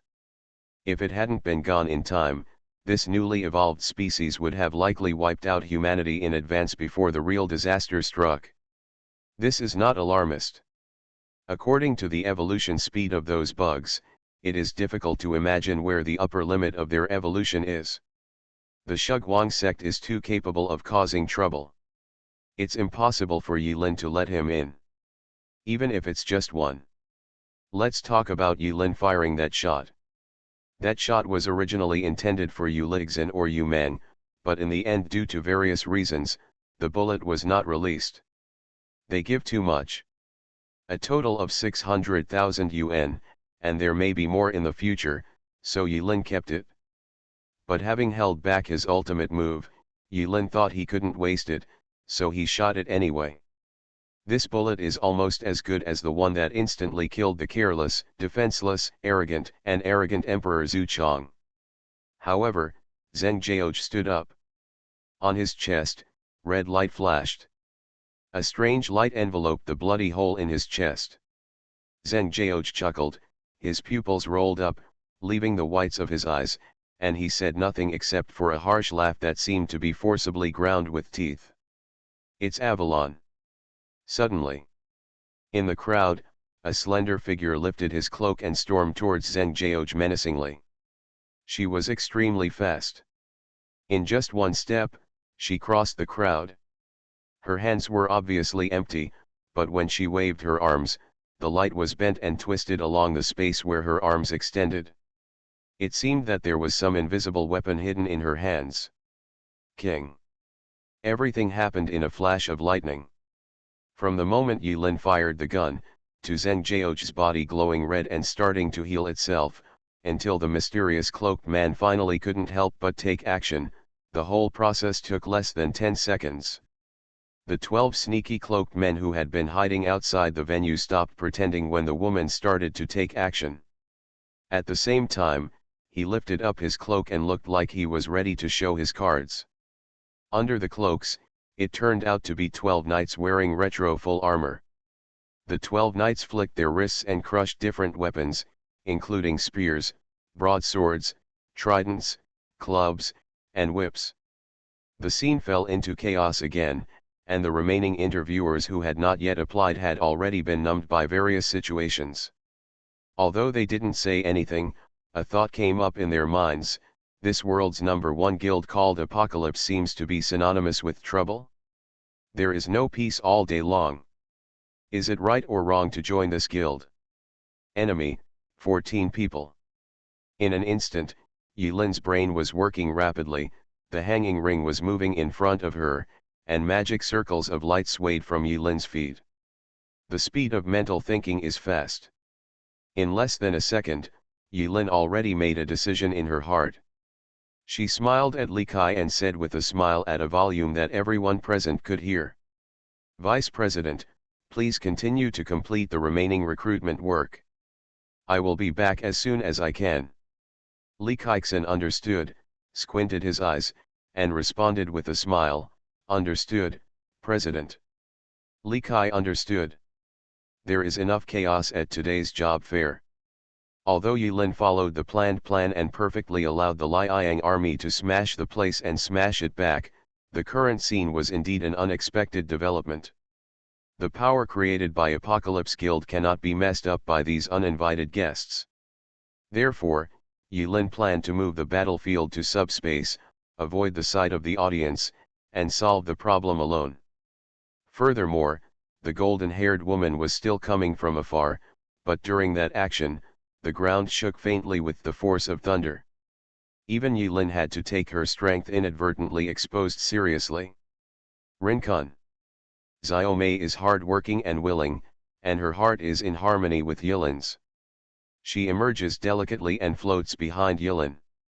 Evil thoughts space. Yilin expanded the subspace and disappeared in the blink of an eye. Also disappearing with Yilin were Miriam, the 12 knights, and Zheng Jiaog. And, the elites of Apocalypse Guild. Wang Guiyue. The dog was happily squatting on Pan Zhenji's head. Even when Yu Lixin commanded hundreds of armed helicopters and violently bombarded the Great Engineer Tower, Goza didn't take action. Wang Er knew very well in his heart that his shit-shoveling officer would not let this happen. The shit-shoveling officer was not in a hurry. He was just a Wang, so what was he anxious about? Moreover, Wang Er was not in the mood either. Since being severely beaten in Kanzaki City, its mental trauma has not yet fully healed, and the dog is in a sluggish period. When the sky was filled with bright fireworks, Goza even took out a pair of sunglasses, put them on his head, and enjoyed the free fireworks show. But then, why did he end up in such a ghost place? Emperor Wang Tian and Pan Zhenji fell from the sky with confused expressions on their faces. What he saw before his eyes had turned into chaos, only a bizarre world of black and white. Overhead, there were thick rolling black clouds. Underfoot, there are various towering and twisted dark mirror structures, stacked in various ways to form a strange building that is completely inconsistent with architecture, physics, and civil engineering. Su Jingjing, Li Erpang, Su Ziasu, Oda Wu, Li Changge, Xiao Chuer, Ning Yu, MRS Li, Xingfei, Chu Yalian, Chen Xiaoxiao, Gu Tianqing, and Su Jie flashed one after another and stepped on the top of the geometric building. He looked at the strange space in front of him in surprise. It's the subspace. Su Jie is indeed a veteran. He has rich experience and recognized the essence of the evil space at a glance. After a brief moment of surprise, MRS Li smiled. It should be the subspace opened by the president. Chu Yalian covered his chest and stared. What happened? Chen Xiaoxiao looked around and saw that the others were unfamiliar to her, so she could only jump lightly and came to Chu Yalian's side. The two women stood back to back. Chen Xiaoxiao looked helpless, looked up at the smiling figure above his head, and whispered, "It should be the president's ability. Don't you think the scene looks familiar? Kanzaki City. The world of evil thoughts?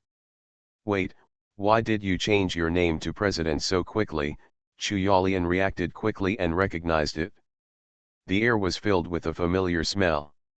She had just managed to escape from that nightmare trial not long ago, and she didn't expect to return to her old place so soon. This made Chuyalian speechless, covering her face and chest with one hand, raising and lowering her hands. Murmured, "I knew earlier that I wouldn't listen to your nonsense, so I quietly ran out to watch the fun." Gu Tianqing held the cover of the tarot cards in her hand and looked at Yilin from afar. Yilin looked at Gu Tianqing, "Since you're here, just help." Gu Tianqing didn't know whether to laugh or cry. "I haven't agreed yet." "Oh, will you agree now?" Gu Tianqing silently put on pure white gloves. Ever since she met this guy, he always seemed to be wearing gloves. Yilin was very suspicious.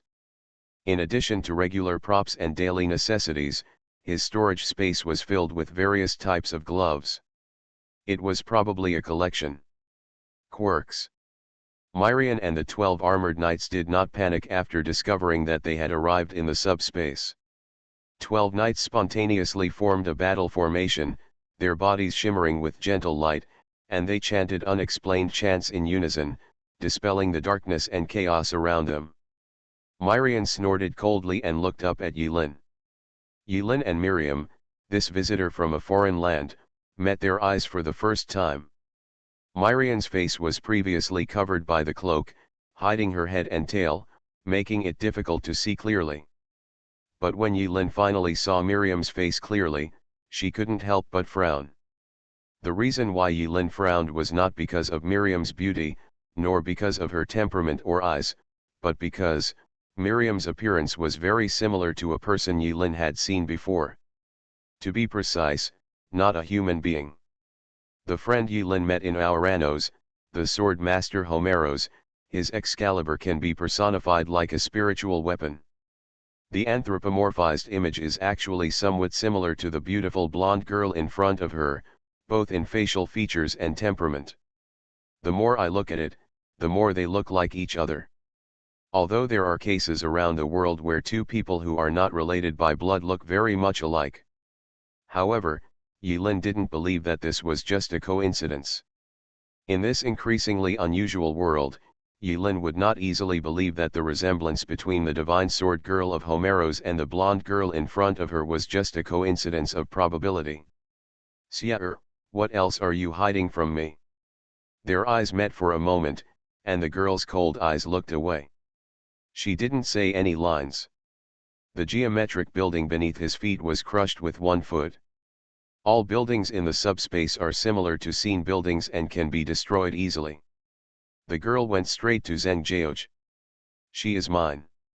Oda Mai's eyes were filled with a raging fighting spirit that she hadn't seen for a long time. She flicked her wrist, and the long silk thread condensed in the air. Oda Mai stared at Yilin expressionlessly from the air, then turned around coldly and raised the knife. "Charge towards the girl." Boom. In the direction where Oda Mai, Zheng Jiao, and Miriam were, black crystal grains filled the sky. In the subspace that Yilin expanded, the 3 of them fought and took the lead in the melee. "King." Among the 12 knights, one of them screamed loudly, his tone full of tragedy and emotion, like an actor in a classical opera house, and every move he made exuded a scalp-numbing second degree. "Form up your formation and fight as a team." Yiren and Gayajiammi floated in the air. Gayajiammi wiped sweat diligently. Yiren acted as the battlefield commander, and her voice reached everyone's ears. "Don't worry about Dai Mao and Xiao Wu for now, let them do whatever they want. We have 14 people and 1 dog on our side, while the other side only has 12 people. We have a huge numerical advantage." The Apocalypse Guild, all veterans, immediately organized their formation spontaneously after a moment of silence. Suziasu, Li Erpang, and Suje strode forward, their muscles bulging, and they were about to charge. The others followed the three tanks and went their separate ways. As new members of the guild, Chu Yalian, Xingfei, and Chen Xiaoxiao were surprised that they were immediately shouldered with the task of fighting a group as soon as they joined the guild. However, they were not shy people and quickly activated their respective abilities to fight this group first. Let's talk about the team battle later.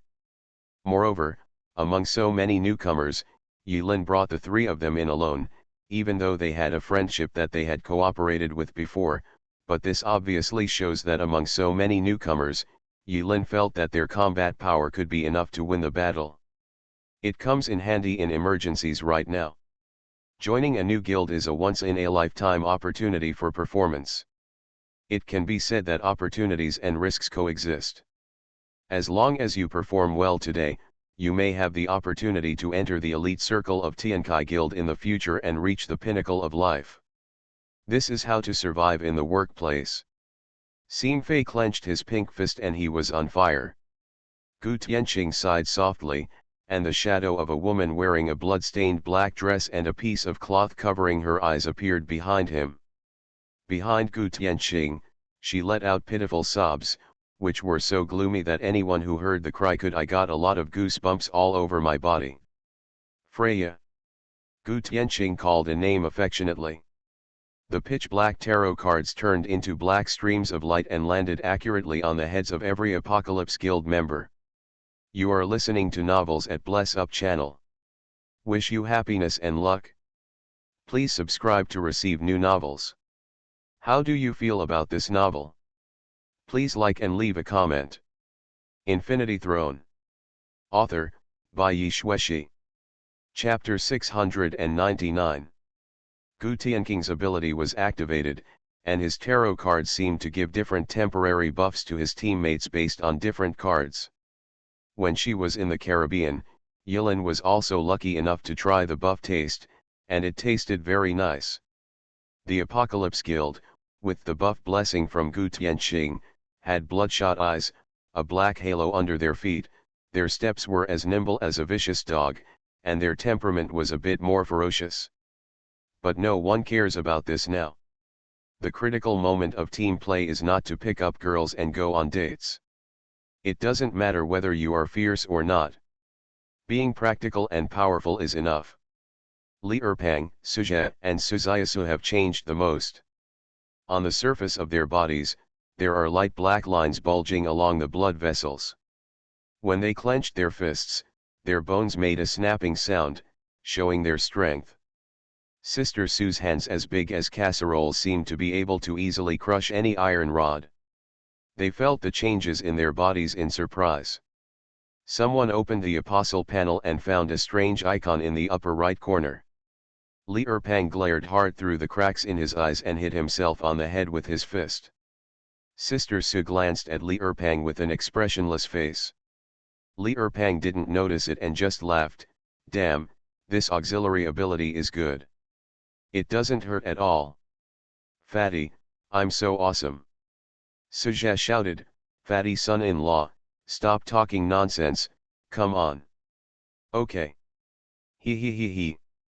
After Gu Tianqing threw away a bunch of tarot cards, he felt that he had completed the work of clocking into work, so he put his gloves back on carefully, sat down, and watched indifferently. 12 knights form a battle formation, fight steadily, and rush towards the apocalypse. A war between the two parties is about to break out. 3 tanks, at the front. The other characters in the back row quickly dispersed. The members of Tiankai Guild, except for a few newcomers, are all familiar with each other. Without command or communication, they quickly found their position spontaneously and began to launch a fierce attack on the battle formation composed of the 12 knights. For a time, various skills, special effects, and lights were overwhelming, adding brilliance to the subspace that only had 2 colors, black and white. After a while, everyone in Tiankai Guild realized that their opponent was a little tough. Su Jingjing exploded with speed. Ding ding ding. Different types of arrows were blocked from the battle formation. My arrow was blocked. The poisonous arrow is also ineffective. Tisk. Tisk. Tisk. Boo boo boo mua. Xiao Chuer's buttocks stuck out, and spider silk shot out all over the sky, and some even formed into fancy shapes. At the same time, Xiao Chuer was afraid that she would not be powerful enough, so she sprayed out fragrance from her scarlet lips, rolled her lotus tongue, and shot red hearts one after another towards the battle formation. My spider silk was directly broken. My flaming red lips have no effect on them. Chen Xiaoxiao was wandering around the outside of the battle formation to deal damage, but she frowned and said loudly in the team channel, "My poison ivy sting can't penetrate." Woof, woo, woof, woo, woof. Wang Er flew high into the sky, condensing Qigong waves. After a moment, he curled his claws into fists and pushed downwards with force. Boom. The dog was bounced away instead. Wang Tiandi. Xing Fei cried directly. He found that his proud alchemy had no effect at all here. The material here was not any component that he could understand. He slapped his palms on the ground, but there was no reaction at all.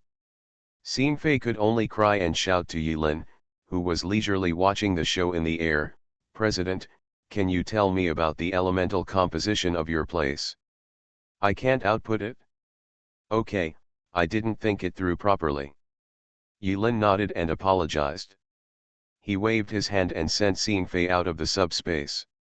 The next second, Xing Fei, who returned to the great engineer tower, looked confused and stood there for a long time without making any movement. Does the president's move have any profound meaning? Are you worried about what harm I will suffer? Or, what's the use of me? Xing Fei fell into reflection. After throwing out the useless Xing Fei, Yilin stared at the opponent's battle formation with slightly bright eyes. Is it a specialized type of defense? Fighting has begun below. Yilin decisively passed Xing Fei out. As he himself said, he's useless. If it's no longer useful, just pass it on, don't waste it. This is also the first time Yilin has tried to bring so many people into the space of evil thoughts. The space of evil thoughts is a mysterious ability that was born after Laughing Mask became a spirit-possessed weapon and combined with Gaijiamimi's life and characteristics. The description of this skill is very simple. On the surface, it only costs 30% of the skill consumption. But when Yilin actually used it, she found that it was not the case. First of all, bringing people or creatures from the normal space into the evil space involves a process similar to capturing. Within a limited range, Yilin first locates a certain person and captures him before he can be transferred here instantly. The process of capturing also consumes a certain amount of spiritual energy. This is not reflected in the equipment description. The psychic value required to capture an individual cannot be specifically quantified, and will vary slightly depending on the intensity, distance, location, and quantity of the individual. All in all, the stronger and more numerous the individuals are, the more spiritual energy Yilin needs to consume to maintain the evil thought space. That's why Yilin sent Xing Fei out of the subspace. What's the use of staying here? Going to the theater? Moreover, there is another point. When Yilin expands the subspace, his body is in the subspace, which is equivalent to cutting off contact with the outside world. He can no longer teleport anyone from the outside into the subspace. The rules and structures of the two spaces seem to be different, and Yilin was unable to expand his teleportation wormhole to connect the subspace with the outer world. The space of evil thoughts is equivalent to a relatively closed independent space, a cage, or a separate battlefield. The current use of evil thought space initial is limited to this. Yilin was condescending, standing in the commander's position, overlooking the battlefield. Without Xing Fei, who could not show his strength, it did not have much impact on the battle situation. Even the members of the Apocalypse Guild who dispersed their output did not realize that someone among them was ruthlessly abandoned and left here. Obviously, Xing Fei has no sense of existence. The battle formation composed of 12 knights is like a luminous turtle shell, and no oil or salt can enter it. All kinds of skills, abilities, and melee attacks landed on the turtle shell. Not even the bodies of the 12 knights were shaken, they were all easily blocked by the light shield. However, it is still in the exploratory stage, and no matter who it is, they have not yet shown the ability to press the bottom of the box. Some people are even in the confused stage, and have not yet figured out who these 12 weirdos suddenly appeared, who they are, and where they come from. It's so good, why did they start fighting? Yulin was silent, looking up and saw that hundreds of meters away, conical, rectangular, S-shaped, and thread-shaped geometric buildings were collapsing in pieces at a terrifying speed. It's like there's an invisible monster running amok and raging there. The figures of Myota and Miriam disappeared in the collapsed building. The sharp sword light split the air, and waves of ripples visible to the naked eye swayed from the center of the chaos. The black crystal dust stirred up in the sky flooded everything. Yulin could only faintly distinguish two extremely fast figures and a slow figure fighting among them, but he couldn't see carefully. The 12 knights and the king, haha, an indestructible shield, and an indestructible spear? This combination is also reasonable. Yulin wiped his sweat, closed his eyes and thought for a moment, then pointed at the turtle shell battle formation composed of 12 knights, pain. The invisible and colorless power of disaster swayed out as Yulin's words fell. In the battle formation, one of the tall knights, who was wrapped up tightly, shook his body suddenly and gasped lightly under his full composite visor, as if some switch had been turned on. Charm. Yulin didn't know what type of negative status the opponent was in, so he could only estimate it based on his performance. He thought the gasping sound sounded strange, not quite like the panting made when tired. But the abnormality only lasted for a short moment. After the knight gasped lightly, the bodies of the other knights shook at the same time, and their armor rustled. Then, the battle formation's light surged for a few minutes, and a few seconds later, the 12 knights returned to normal at the same time. Almost in no particular order, they raised their heads, and 12 eyes of hidden surprise fell on Yulin, who was watching in the air. Really? Yulin ignored the gaze attack of the 12 knights and laughed in a low voice. This battle formation can not only greatly improve their defense, but also has strong resistance to various types of negative states. They are equivalent to using this. The battle formation not only stacks up the individuals will attribute, but also distributes all the damage suffered to everyone. Good guy, it is indeed a bit prickly, this turtle shell is too hard. As a test of skills, Yulin combined what he saw and quickly deduced the approximate effect of this battle formation in his mind. If the 12 knights could hear Yulin talking to himself, they might be so shocked that their eyes would pop out of the gaps in their armor. Because, Yulin's guess is already infinitely close to the truth. Everyone in Tiankai Guild was already groaning secretly in their hearts. This turtle shell cannot be broken. All attacks that landed on the glowing cover outside the turtle shell were like picking out a nose with a toothpick. Apart from a slight prick, they did not cause much damage to the opponent. On the contrary, the 12 knights pushed forward without any pressure. We have to hurry up. Yulin looked at the stalemate and had a plan in mind. He started calling names in the team channel. Li Chang'e, come on. Use all your strength to break it. Me? Boss, are you kidding? Upon hearing this, Li Chang'e subconsciously thought that Yulin was joking. Everyone in the guild, who knows him well, doesn't know that Li Chang'e is nothing but handsome and his skills are all special effects, useless. Yulin said in a serious tone, I'm not kidding. Wandering around the outer perimeter of the battle formation, Li Chang'e, who was surrounded by special effects as fierce as a tiger and suffered 250 damage at a glance, paused with his skilled dragon steps and fell into silence. He did not continue to quibble in the team channel. Li Chang'e was not a fool. He understood Yulin's tone. No one understands Yulin better than Li Chang'e. No one knows how to hold Yulin's thigh better than Li Chang'e. Li Chang'e understood what Yulin meant. Only. Let him come. President, ha ha ha, hiccup, this is not funny. Su Jingjing almost burst out laughing.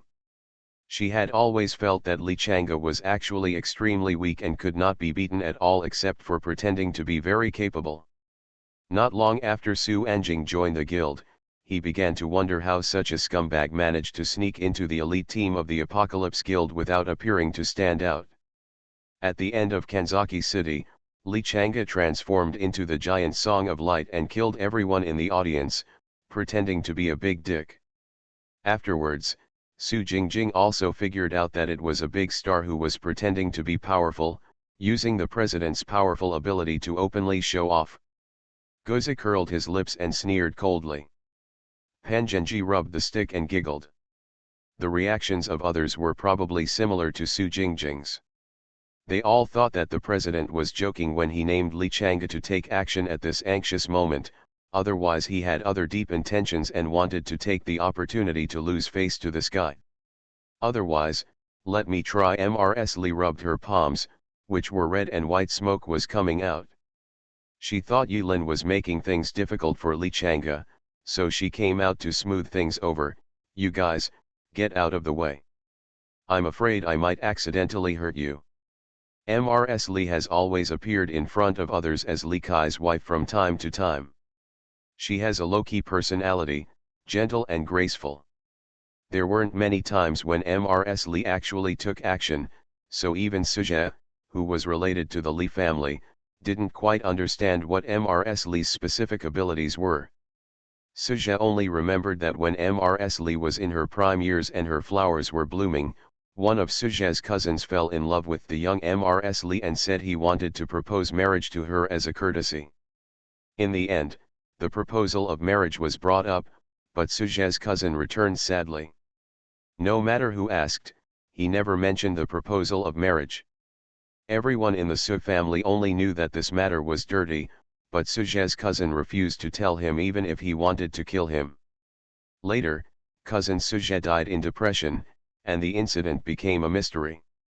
Later, this delicate flower was inexplicably favored by Li Kai. Their ancient family's circle of friends was shaken up and down. Their marriage had become a hot topic in the ancient family's circle of friends and chat groups for a long time. Now from Mrs. Li's few words, Suje noticed that, the younger sibling seemed a bit fierce. No, it's better, let me do it. Li Chang'e sighed softly, and then his determined voice sounded loudly from the team channel. Everyone was stunned. In the world of black and white, a bright light broke through the dark clouds, fell from the sky, and landed on Li Chang'e. The cloak on the back of Li Chang'e's batsuit ignited automatically in the absence of wind. Under the half-covered visor, Li Chang'e raised his eyes slightly, and in those pure black eyes, at that moment, complex emotions emerged. It contained sadness, helplessness, calmness, joy, loneliness, and so on. The movements of the 12 knights carrying shields and weapons suddenly froze. In an instant, Li Chang'e seemed to be the center of the world and the focus of everyone. I saw him slowly speaking after brewing his emotions. I wanted to get along with you as an ordinary person, but all I got in exchange was contempt and alienation. Then now, I won't pretend anymore, I will show my cards. I am the sword is me, I am the swordsman, Li Chang'e. Li Chang'e suddenly pulled out the 8 directions invincible sword. The moment he pulled out the sword, the light beam special effect condensed into a bronze sword shadow behind Li Chang'e. The shadow of the sword is 10 feet high, and yellow light flows throughout the body. One side is engraved with the sun, moon, mountains, and rivers, and the other side is engraved with stars and the universe. I, Li Chang'e, will overwhelm all enemies. Xenia. Deduction. A mighty sword, cut down on the same day. The 12 knights were immediately frightened by this outrageous and exaggerated skill. Even their president and their king are not that exaggerated in terms of special effects. No. Change formation. Da-da-da-da-da. In the turtle shell formation, the 12 knights changed their steps and formed an arhat. At the same time, a heavily armored knight who was more than 10 meters tall and wearing blood-stained heavy armor, holding a tower shield in one hand and a conical spear in the other, appeared silently. The Phantom Knight picked up his shield and faced the mighty ancient sword that fell from the air. The ancient sword and the tower shield collided, with the two as the center, and the terrifying air current swept across. Before the other members of the Apocalypse Guild could react, the vast wind pressure alone forced them back one after another. With the addition of deduction method, Li Changa's special effects are no longer special effects. While his skills are gorgeous, they also have a certain degree of lethality. Of course, this lethality must be exaggerated, otherwise with the momentum of that ancient sword, the 12 knights would obviously be unstoppable. The 10-foot ancient sword and the tower shield were in a stalemate for several seconds, and the shadow of the ancient sword suddenly shattered. As for the turtle shell formation maintained by the 12 knights, there were also cracks on the faint light curtain. Yi Lin's eyes narrowed, and the battle situation was changing rapidly. He continued to command, "Throw out Lao Pan." Suzhou and Li Erpang reacted quickly, and Wang and his son-in-law worked together. They ran directly in front of Pan Zhenji. One of them grabbed Pan Zhenji's foot and threw Lao Pan high into the sky like an iron ball. No. Lao Pan fell into the enemy's formation in a parabola. He danced in mid-air and screamed. Suzhou and Li Erpang, who threw out Lao Pan, were stunned, thinking that Pan Zhenji had returned to normal at this time. Just when they were about to feel guilty, Lao Pan shouted again, "Crazy! You are all crazy, Jijijijio." Pan Zhenji adjusted his posture in mid-air. He crossed his legs in mid-air, stick pointed downward. In mid-air, Pan Zhenji held his chin, his sunken eye sockets showing a trace of doubt. "So, I am too." Boo. The time of the parabola is only a few seconds. In a few seconds, Lao Pan could only say one sexy word. After the frivolous remarks, Lao Pan fell from the sky. In the air. Yi Lin smiled slightly and said softly, "Have you ever seen a kind of Pan Zhenji fall from the sky?" When Lao Pan fell, the stick happened to hit a certain point on the turtle shell cover. The cover shattered with a sound. The 12 knights all spat out a mouthful of blood. Under the heavy armor, all the 12 knights looked ashen, and they shouted the title of their president in unison. "My king." Infinity Throne. Author, by Yi Shueshi. Chapter 700. Superior. Yi Lin had no further instructions, so Suzhou temporarily acted as the front-line commander and issued orders. After Li Changa swung that magnificent sword, his complexion changed, turning green with purple, as if he had kidney deficiency, and he fell backwards. With a pop, Li Changa fell down. Su Anjing hurriedly stepped forward and helped Li Changa up.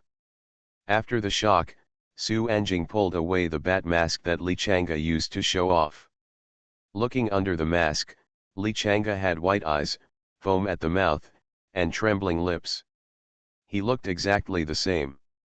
The ghost with kidney deficiency suddenly looked angry and funny, "So your ultimate move only lasts 3 seconds. Li Changa passed out and was unable to answer Su Jingjing's question about the length of time. This time, Li Changa's output directly put him into a situation where his spiritual energy was exhausted. He is a majestic and perfect polygonal warrior, with average strength, agility, and mental attributes, and no weaknesses. It is really unexpected that he can be depleted due to coma and spiritual energy. Su Jingjing calmed down after laughing. In the chaotic battlefield, she pillowed Li Changa on her knees and looked thoughtfully at Li Changa's kidney-deficient face. Them. Li Changa's sudden outburst shocked his teammates. No one expected that Li Changa, who usually has nothing but show-off, would actually contribute the most output in this game and almost win the MVP crown. After reacting, Fatty Li didn't say much. He spat on the ground, rubbed his palms together, and rushed towards the battle formation not far away that was broken up by Pan Zhenji's stick. Mrs. Li was worried about Fatty Li's safety, so she rubbed her palms together, which turned red, and followed closely behind Fatty Li from a distance. The postures and movements of the two mother and son rubbing their hands are exactly the same, no wonder they are a family. It seems that there is a genetic factor. No. The 12 knights reorganized their battle formation, but the light of the battle formation's tortoise shell was obviously a bit dim compared to just now. This time, Yilin didn't need to remind him. Suzhie, Suziasu, and Li Erpang, who were in charge of the tank, entered the battle formation with ferocious faces, dragged one of them by one foot, and rescued Lao Pan from the siege. After the 12 knights finally reorganized their formation, Suzhie and Li Erpang followed the same pattern, using Lao Pan as a strategic weapon like a battering ram, and continued to hit the top of the battle formation. Regardless of whether the act of throwing Old Pan out was useful or not, Suzhie and Li Erpang have now discovered that throwing Old Pan out will not be a fault even if it is useless. He will not die anyway. Throw Lao Pan out, it's just a piece of cake, you won't suffer, you won't be fooled, and it won't take any effort, why not do it? Saved and lost, lost and saved, saved and lost, lost and saved again. This cycle has been tried and tested repeatedly. The 12 knights also had troubles that they couldn't express. Their knight alliance is powerful, after all, they are also the second in the world. What made the Knights Alliance famous in the Tower of War server was that, apart from the well-trained knights, the most famous combination was the Iron Wall and Holy Sword combination. The Iron Wall refers to the 12 horsemen. The Holy Sword is Miriam. No one can break the Iron Wall. The Holy Sword is indestructible. Commonly known as Spear and Shield. Yilin was really right about this. It's just that the name is slightly different. The 12 knights who form the Round Table battle formation can redistribute all attributes equally to everyone. And it has unparalleled battle array effects of resisting impact, resisting negative status, and improving defense. The core of the battle formation is a knight of the Round Table named Alex.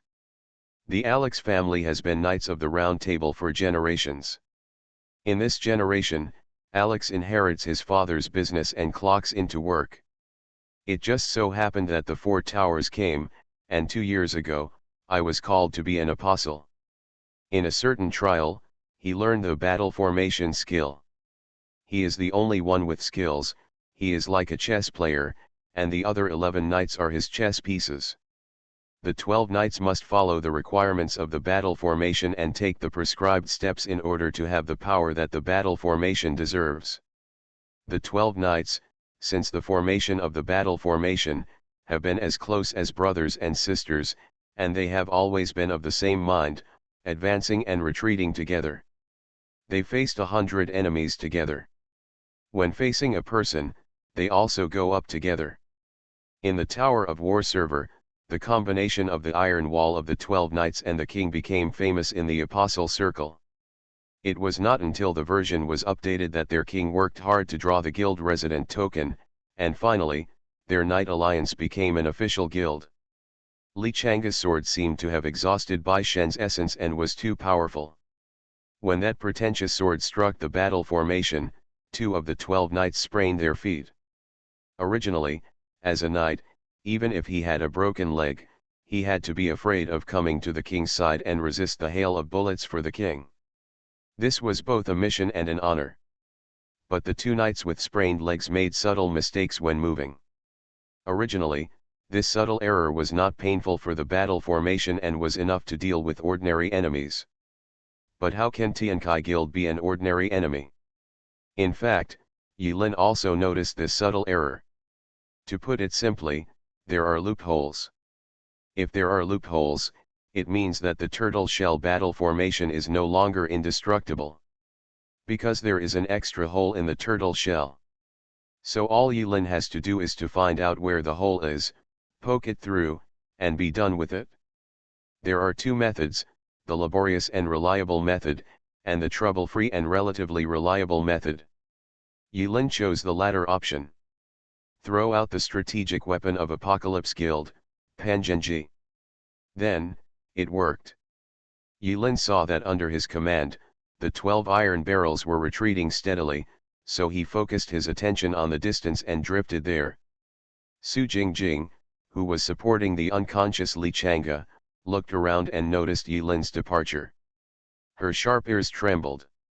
After being slightly startled, she couldn't help but ask in the team channel, "Guild leader, where are you going?"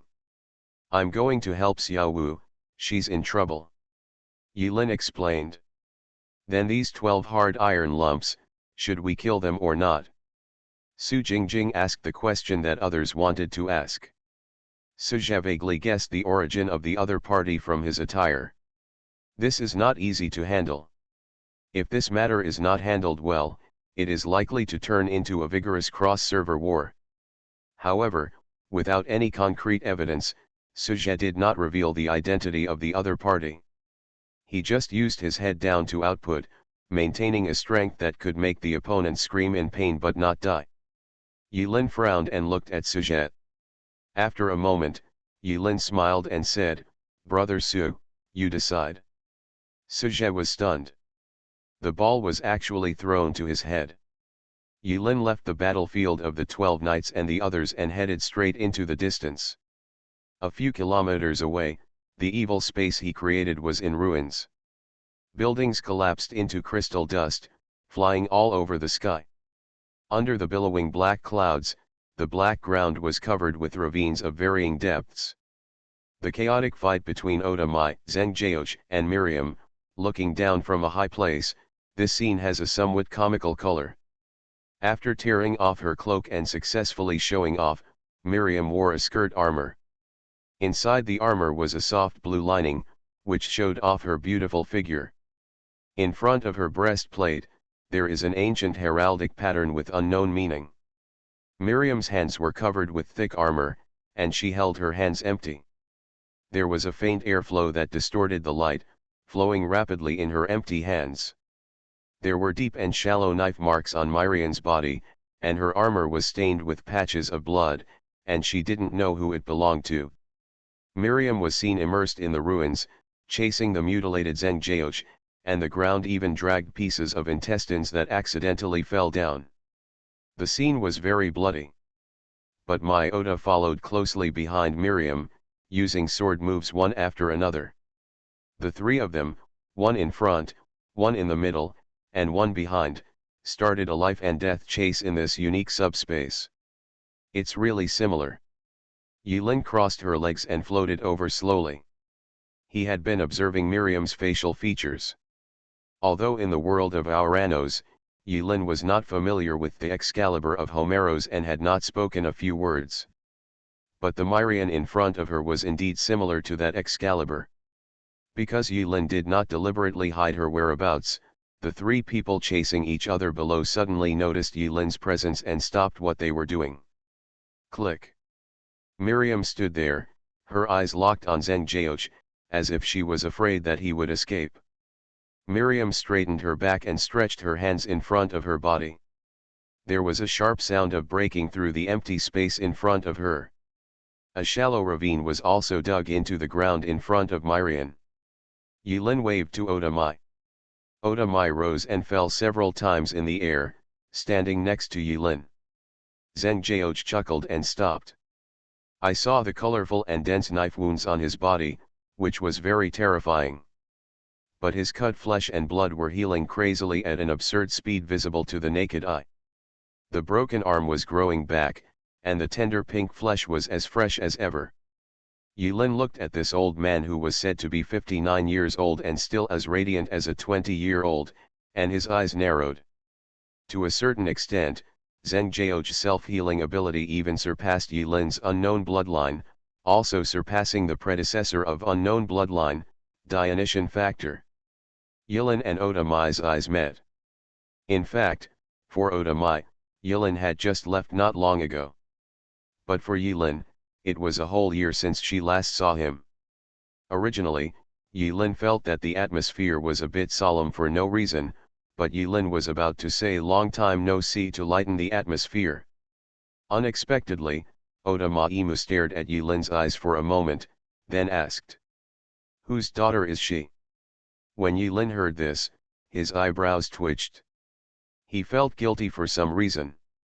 But when he thought about the results of his own personal appraisal using the free method, he instantly felt a little more confident, straightened his back and answered, "She is not my daughter, at least, there should be no blood relationship."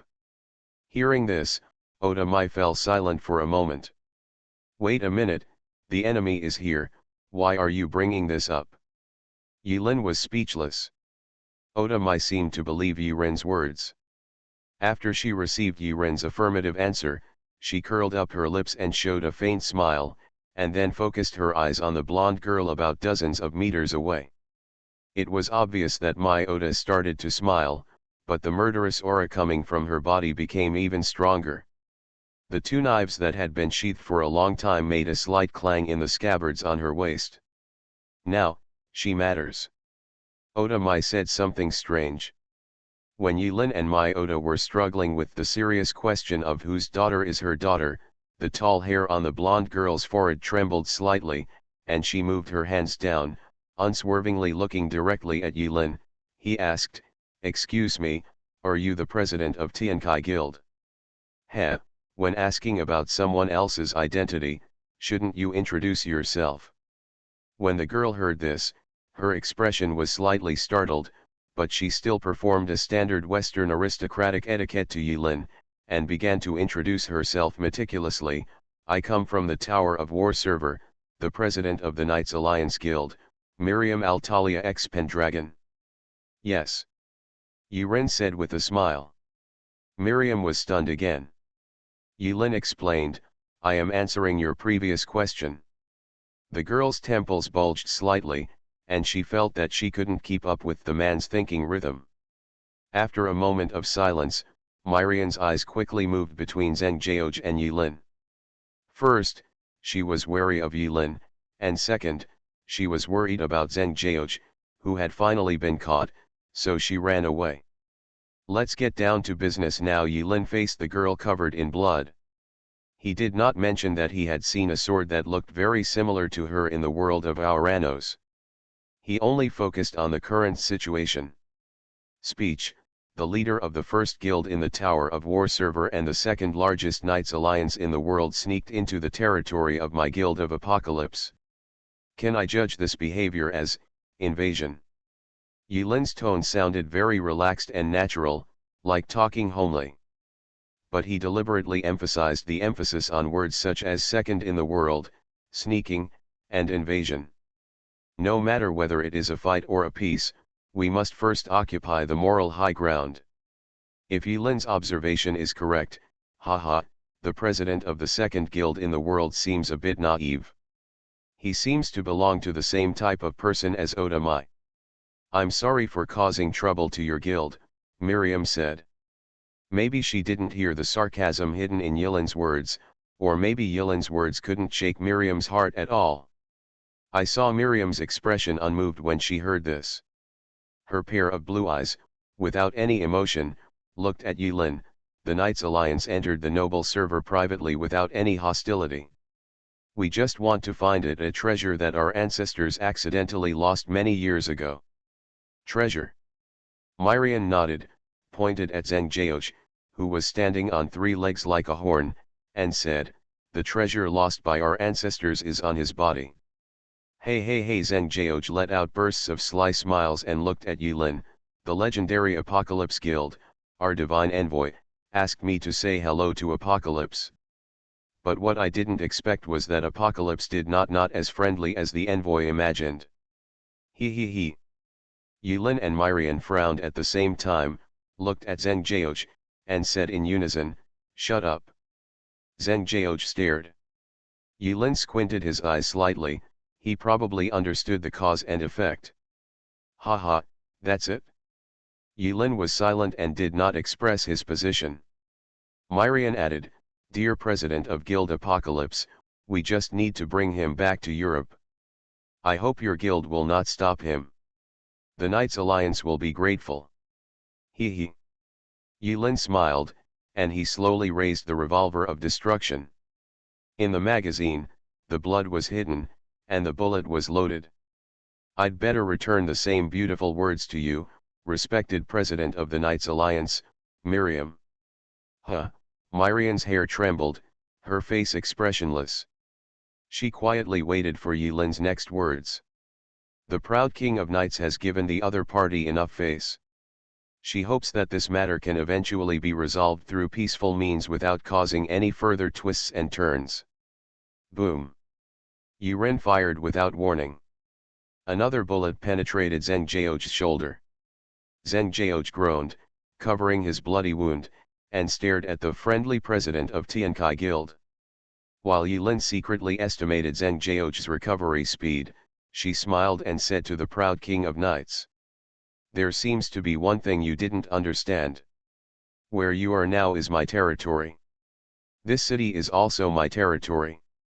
My game, my turf, my rules. Whether it's you or you. Yilin looked at Zheng Jiao and Miriam respectively, and smiled kindly. You don't seem to understand how to negotiate at a disadvantage.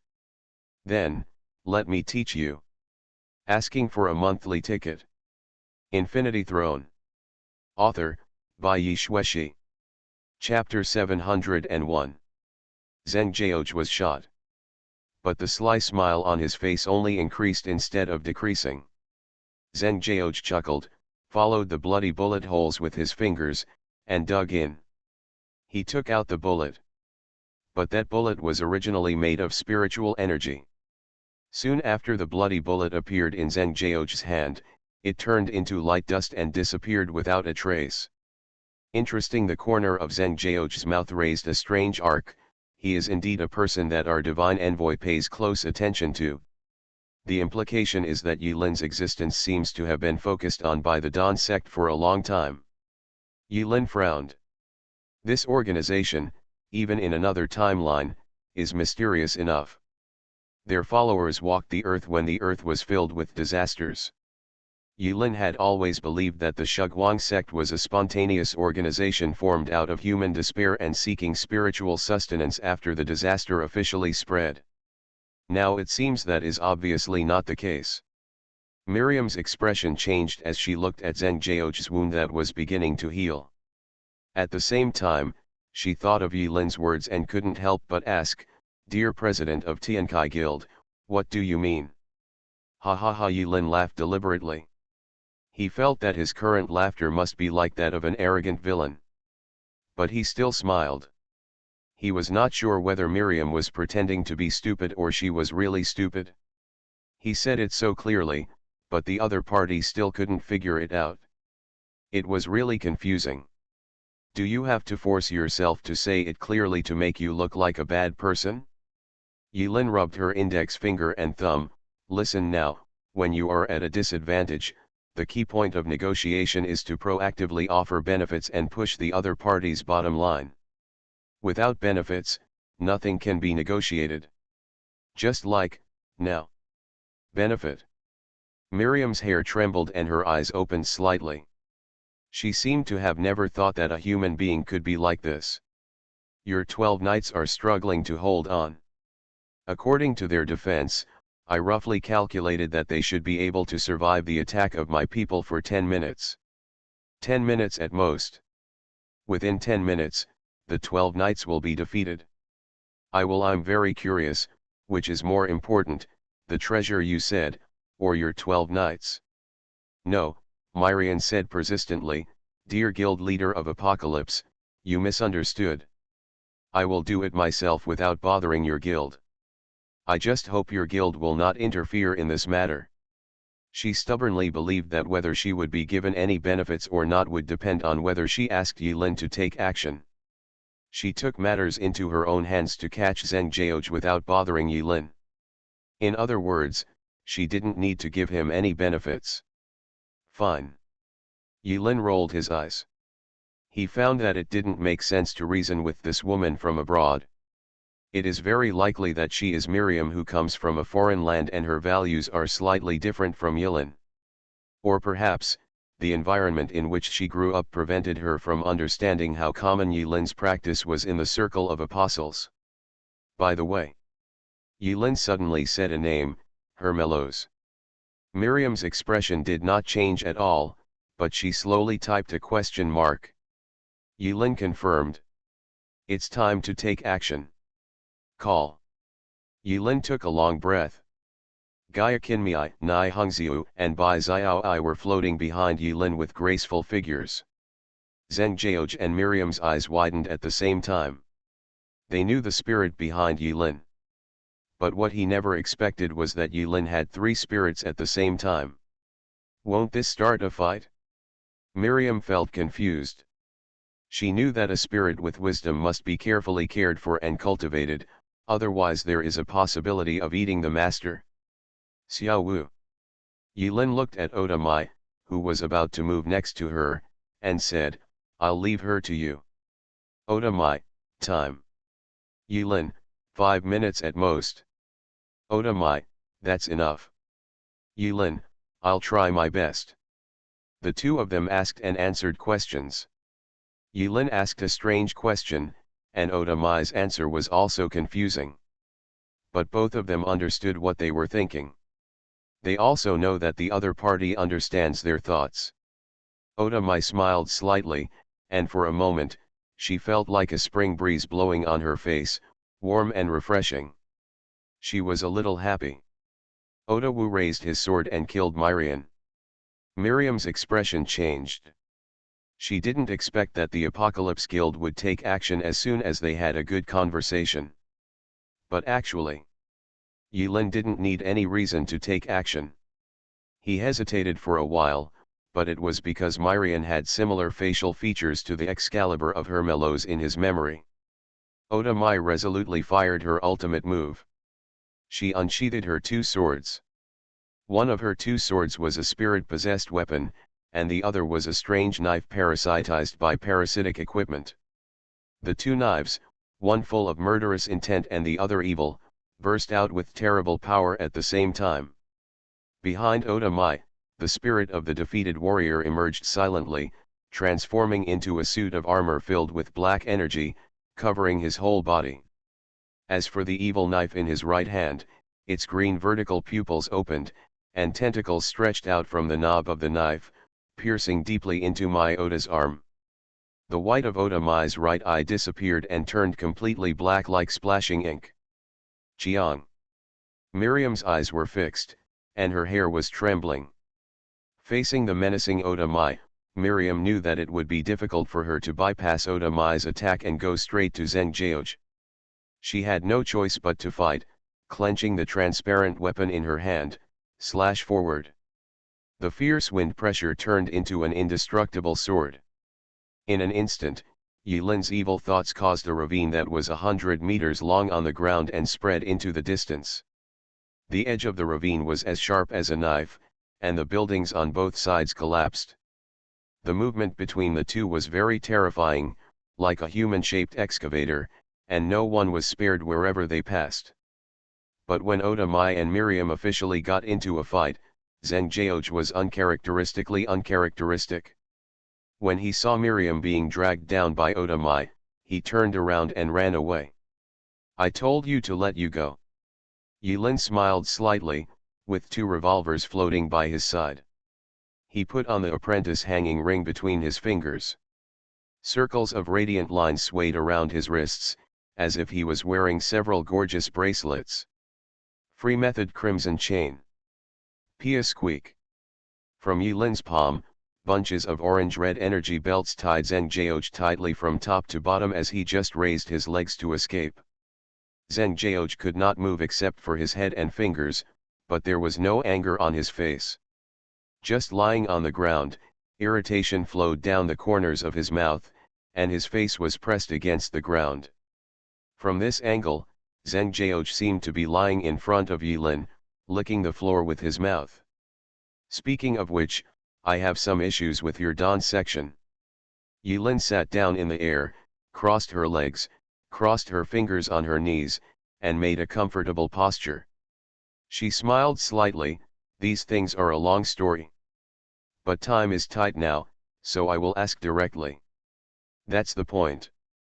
He. Since you can establish a guild, it means that the leader behind you should be an apostle. It's hard for me to imagine an apostle worshipping an unknown god. Who is the messenger you are talking about? Zheng Jiao closed his eyes and muttered something strangely. Is it the person who performed the ceremony in Itai City? Not surprising, he has an ability similar to group hypnosis, which is biased towards strengthening the mind. It is mysterious and unpredictable, and is perfect for brainwashing. Is it him? Where is your stronghold? Yilin saw that the other party was unable to get in, so he spread his palms with a helpless expression. Anyway, there are only 2 points. Who is your boss and where is your headquarters? Tell me quickly. I'll let you go. Zheng Jiao was still thinking casually. After Yilin stopped asking, she listened carefully and finally heard clearly what Zheng Jiao was saying. He turned over and over again, repeating the same words. After hearing this clearly, Yilin's expression changed slightly. Yilin had sung a similar version of these words in the mouths of the group of dedicated believers in Itai City. They destroy all living beings. We save sentient beings. Ah! The great Lord of the Void, the light of dawn, the imprisoned God. This world will usher in war and disaster. Only we can bring hope and dawn to this world.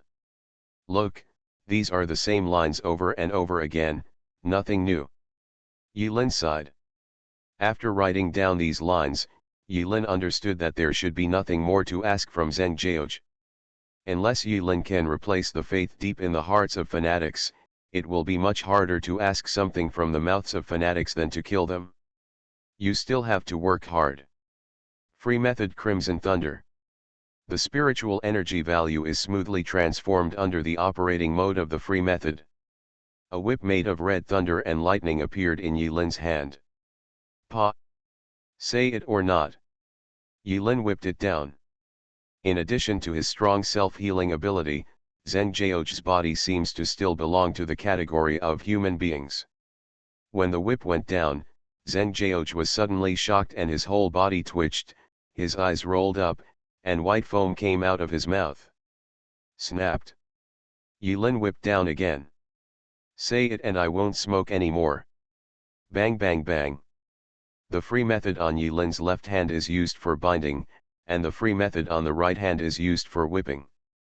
After pumping and pumping, Yilin found that the set of combos was very easy to use. He seemed to have discovered a different way to open the free method. Thank you, Master. Yilin used the Crimson Thunder electric whip to whip Zheng Jiao in a relaxed and happy manner. While he was being tortured, he was also paying attention to the battle between Oda Mai and Miriam. At the same time, Yilin was multitasking, thinking about the reason why Shugwang Sek sent such a minion here. Zheng Jiao doesn't seem to have any other special abilities other than being particularly durable. Yilin didn't intend to give the other party a chance to use it. Besides, what is there to be proud of in the ability to heal yourself? Take Yilin himself as an example. He chopped off one of his hands, and after a while even the skin and bones grew back. With such a special bloodline, is he arrogant? Isn't this very modest? Nothing special really. What does Shugwang Sek mean by sending him here? Test. Or, Yilin looked at Miriam who was fighting with Oda Mai, and a thought flashed in her mind, is the real purpose of Dawn Sect is to let our guild compete with the Knights Alliance? It's very difficult. It's possible, because this stupid guy came to Hating City because of people from the Shugwang Sect, and this should be more than just a coincidence. But what good will this do to them? In Yilin's imagination, this strange organization composed of keywords such as madness, belief, and brainwashing should not care about the false name of the world's best. While thinking about it, Yilin took a nap for 3 full minutes. 3 minutes passed in the blink of an eye. Zheng Jiao's pace slowed down. And the other side. The result of Miriam and Mai Oda's duel can already be seen vaguely. Oda Mai is at a disadvantage. She had used all her ultimate moves, but Miriam seemed to be doing it with ease. She also paid attention to Yilin and Zheng Jiao from time to time. Yilin also noticed that every time he slapped her, The hair on Miriam's forehead shook violently. It seemed that she was using this method to express her amazement at Yilin's cruel methods. Snapped. Suddenly, Yilin's whip came down, and even he was stunned. Zheng Jiao was not breathing. The kill prompt that appeared in front of him also confirmed Yilin's speculation. Zheng Jiao, who has strong self-healing ability, was whipped to death by Yilin for 3 minutes while foaming at the mouth and spasming his limbs. Dead, dead. Yilin couldn't laugh or cry.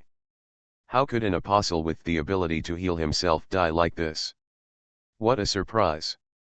At the moment of Zheng Jiao's death, from his heart, a ray of light emerged, silently and extremely fast, floating towards Yilin. This is. In previous versions, it was normal for apostles to drop relic boxes when they died. But Yilin hadn't touched the relic box for a long time. Unexpectedly, after killing Zheng Jiao, something actually came out of his body. Yilin hesitated for half a second, but still stretched out his hand towards the light.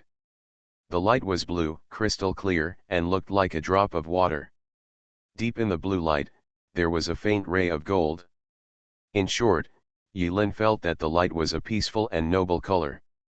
Obtain the special accompanying item Distant Utopia. Companion props? A distant utopia? Yilin suddenly had a feeling that it was very possible that the Knights Alliance and the others who had traveled across the continent were looking for this thing. That light blended into Yilin's chest and lingered near her heart. Yilin felt as if a stamp had been stamped on her heart. If he opened his chest and looked at it, Yilin would find that there was a long, strange mark with a sharp end on the surface of his heart. I seem to be unclean. Yilin stared, with a complicated expression, and touched her chest. Even through the skin, Yilin touched the apex of her heart and felt her heart beating.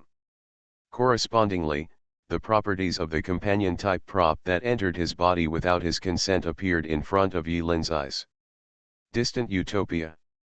Grade companion type. Special cannot be traded, the props will only drop when the host dies. Restrictions: only those blessed by the elf of the lake can exert their true power. Effect: continuous healing, stopping aging, eternal fairy protection, unavailable.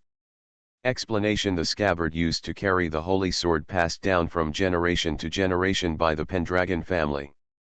In ancient times, the Pendragon ancestors strayed into the fairy land, and the shy fairy bestowed eternal blessings on the Pendragon family.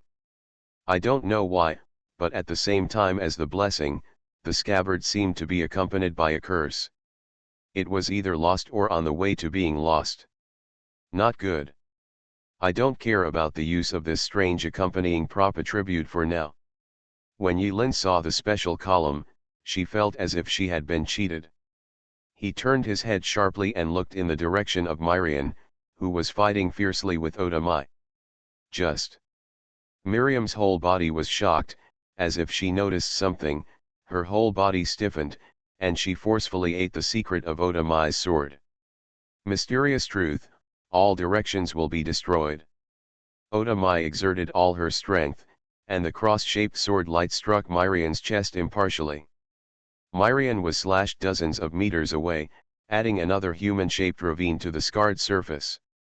At the end of the ravine, black dust was billowing, and Miriam struggled to get up.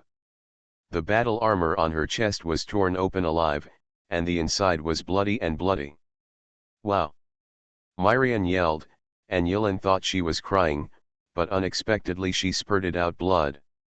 After she spurted blood, she ignored her injuries and stared in Yilin's direction with an empty and confused look.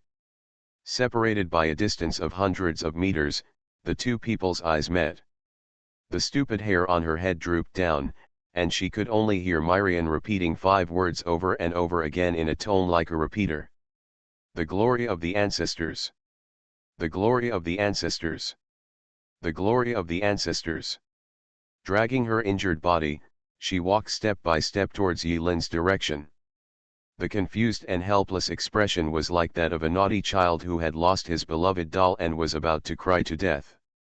This is trouble. Yilin touched her breasts, looked at Miriam, who seemed to be broken, and murmured to herself.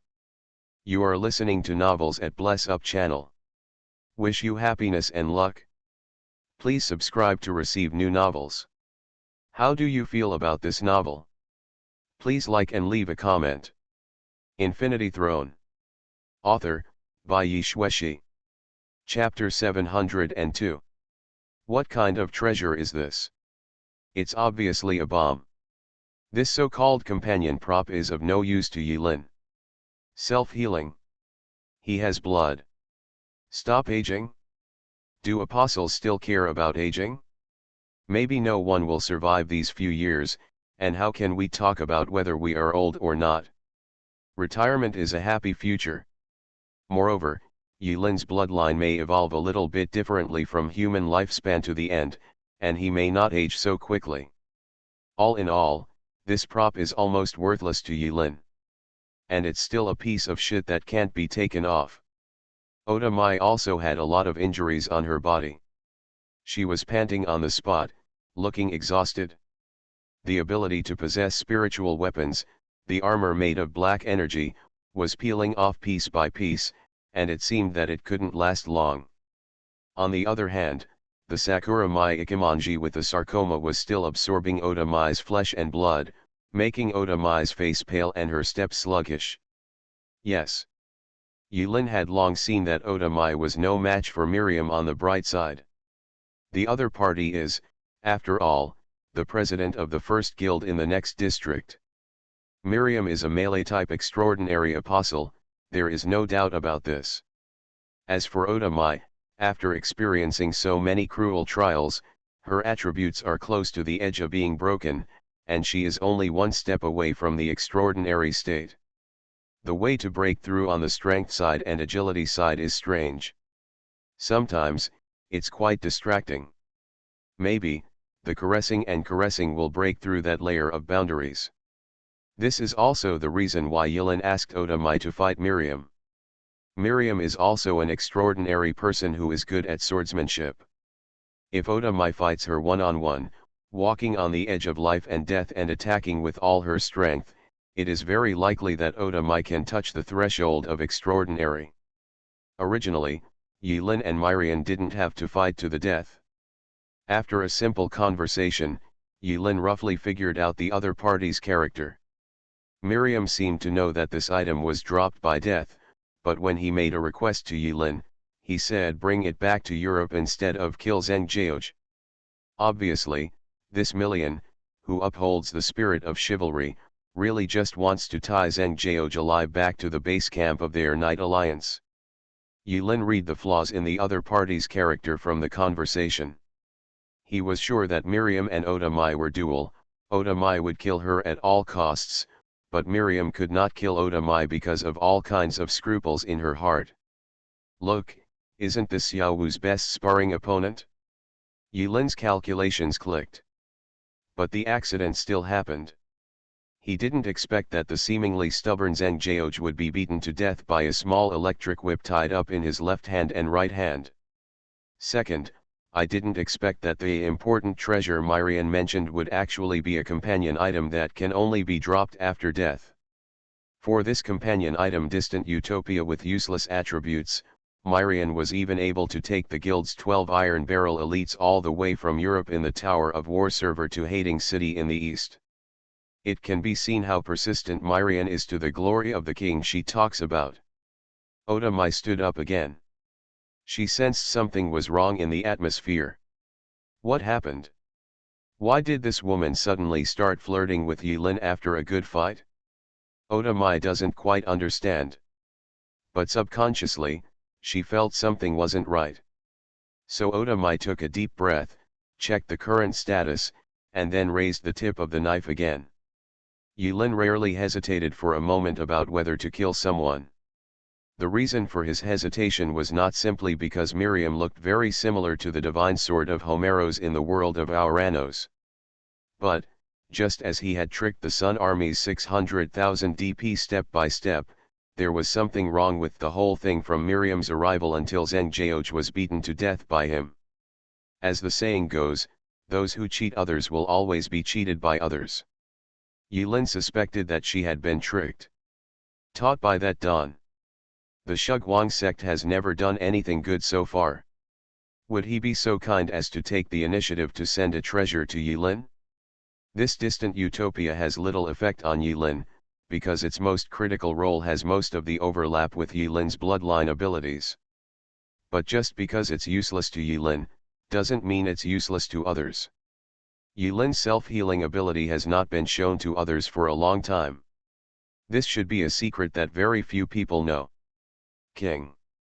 King. Da-da-da-da-da. The urgent calls are as full of emotion as in a classical stage play. 12 knights, all riding unicorns, arrived in the air. Every unicorn under them was also dressed in neat armor, with a pair of strange little glowing wings on its limbs and hooves. It seems that it is the small wings on the hooves that provide their mounts with the ability to fly through the air. There are actually 12 rare flying mounts. Yulin looked at the 12 knights flying in the air, her eyes focused. He discovered that the background of this Knights Guild alliance was more complicated than imagined. It seems that they have so many treasures. It's strange, other than Lao Pan, can anyone really draw so many good things from the wishing well? It was an accident for Lao Pan. God gave Lao Pan a lucky value that was different from ordinary people, but knocked a hole in Lao Pan's forehead and made him stupid. This is the heavy price Pan Genji paid. But this Myrian, why?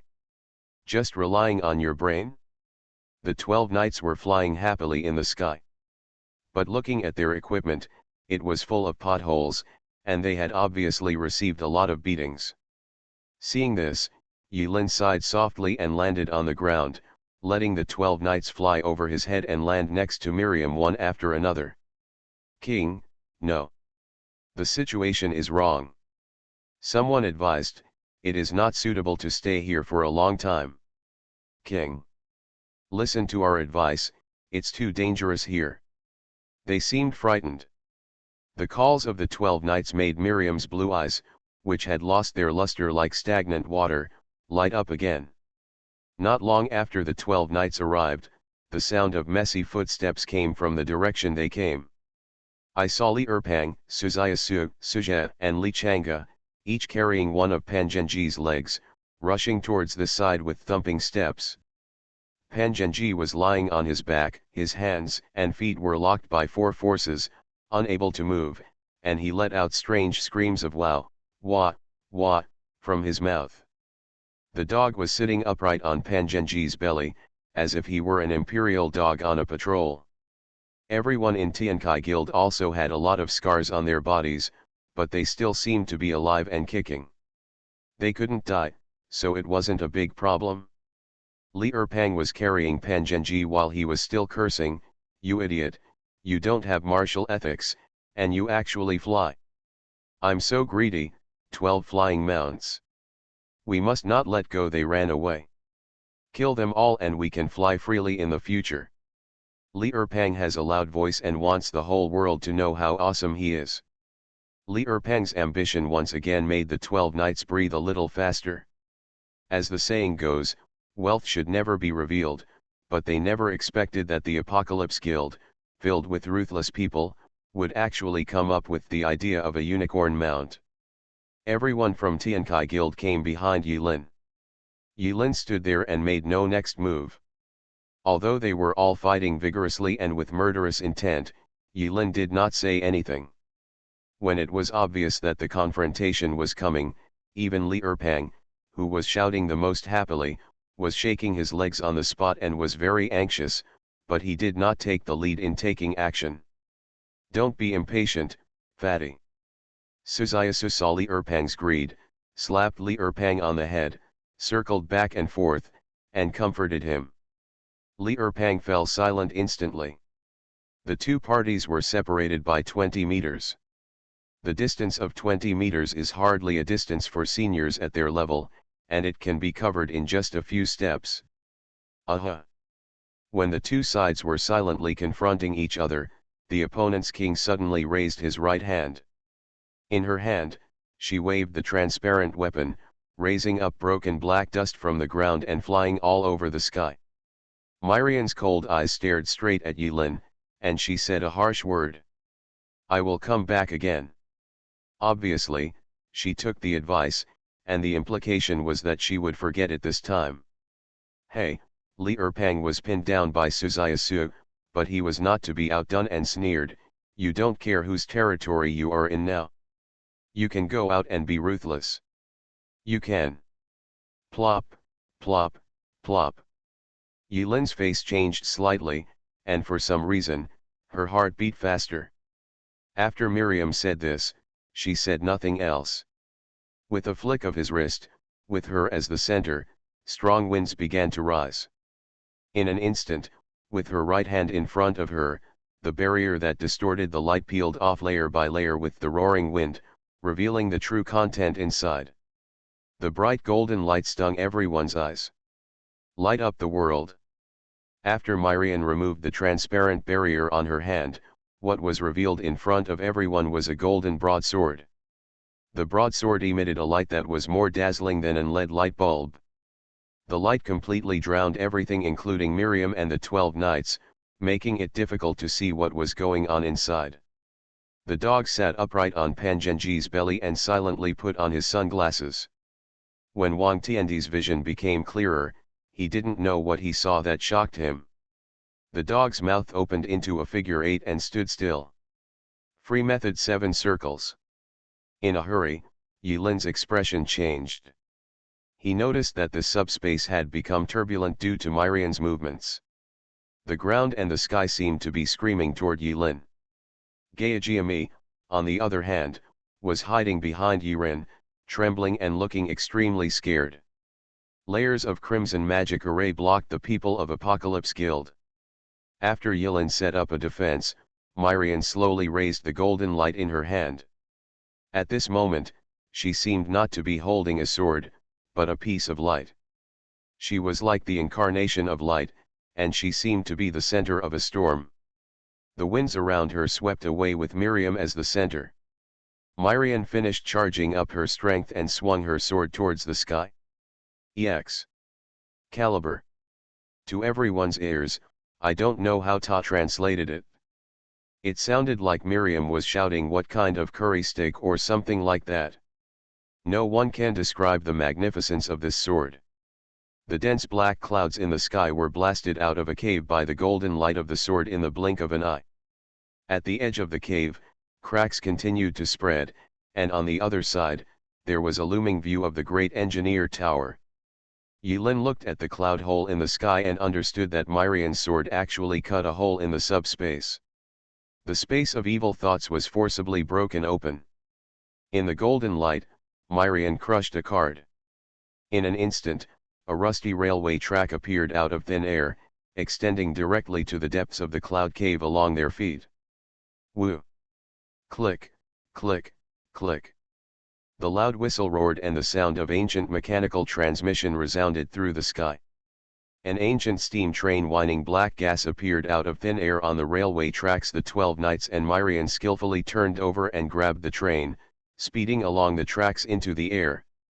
The speed of the steam train was extremely fast. In a blink of an eye, before the golden light had completely dissipated, the steam train disappeared in front of everyone, along with the rusty train tracks. It wasn't until the golden afterglow dissipated that the others looked at their president, wondering why they allowed him to leave. Yilin shook his head and smiled without explaining, "Let's go. Next, there will be a banquet." With a wave of his hand, the moonlight appeared in the sky again, and the light of the great engineer tower fell on everyone again. Banquet. Yilin unlocked the space of evil thoughts, and the matter seemed to be over, and she did not mention it again. Yilin opened a teleportation circle in a deserted place and picked up Rendi from the Snow Mountain station. Rendi was holding a simple cake with a newly lit candle on it. Cute. Happy birthday. Rendi has a wrinkled face and a smile as bright as a chrysanthemum. Only then did the core members of Tiankai Guild understand the meaning of the banquet Yilin meant. Everyone was smiling knowingly behind their backs, screaming "Oh, oh, hey," incessantly. Although this night passed thrillingly, in the end it was a near miss.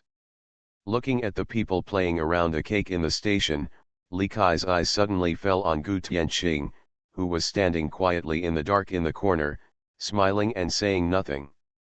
A near-miss reunion. Li Kai pondered this sentence carefully. If this is Gu Tianqing's divination, it seems to be really accurate. A simple banquet was held until 3 o'clock in the morning.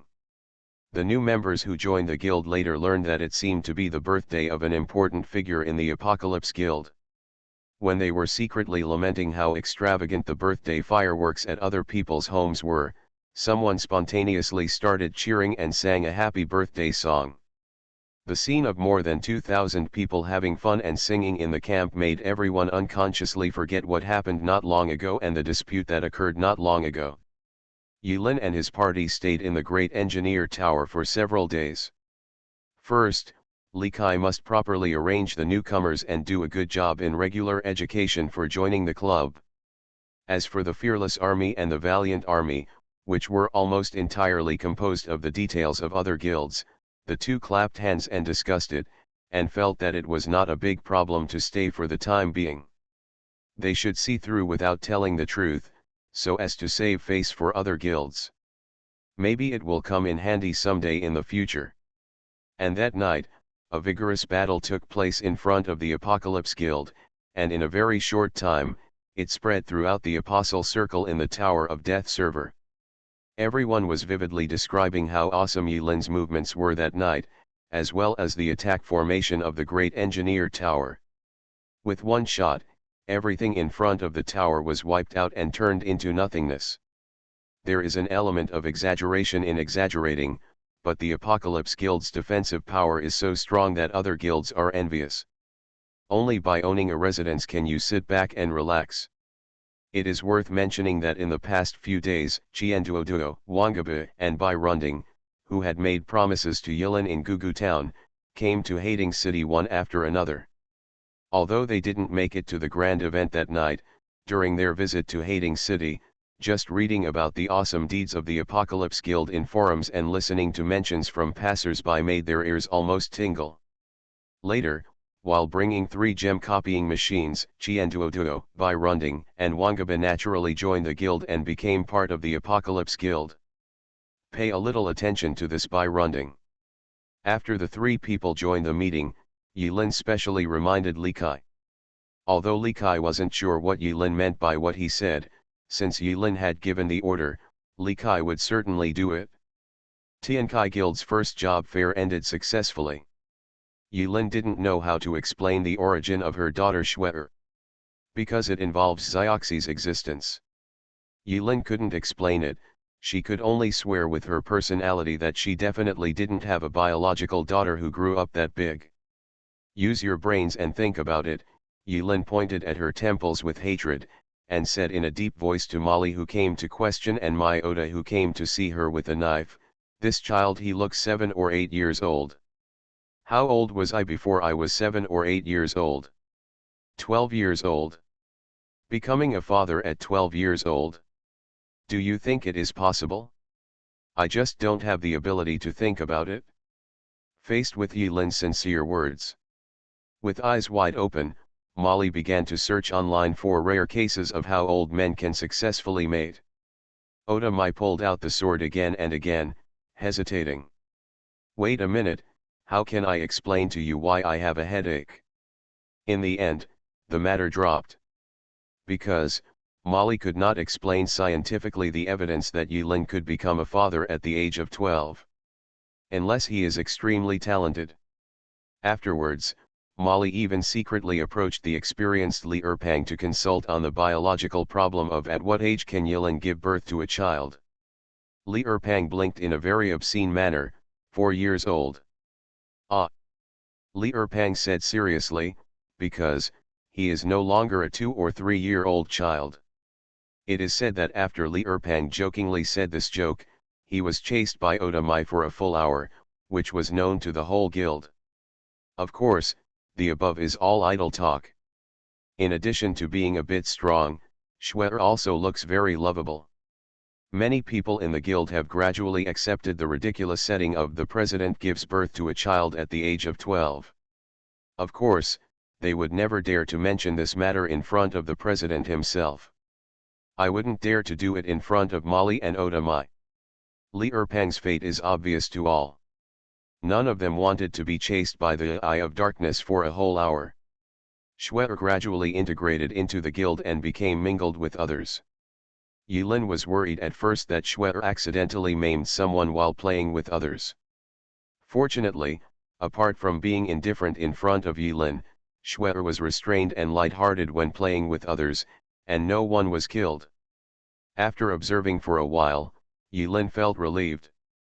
The only thing Yilin still needs to worry about is that Xue's appetite is unusual, even more exaggerated than Li Er's.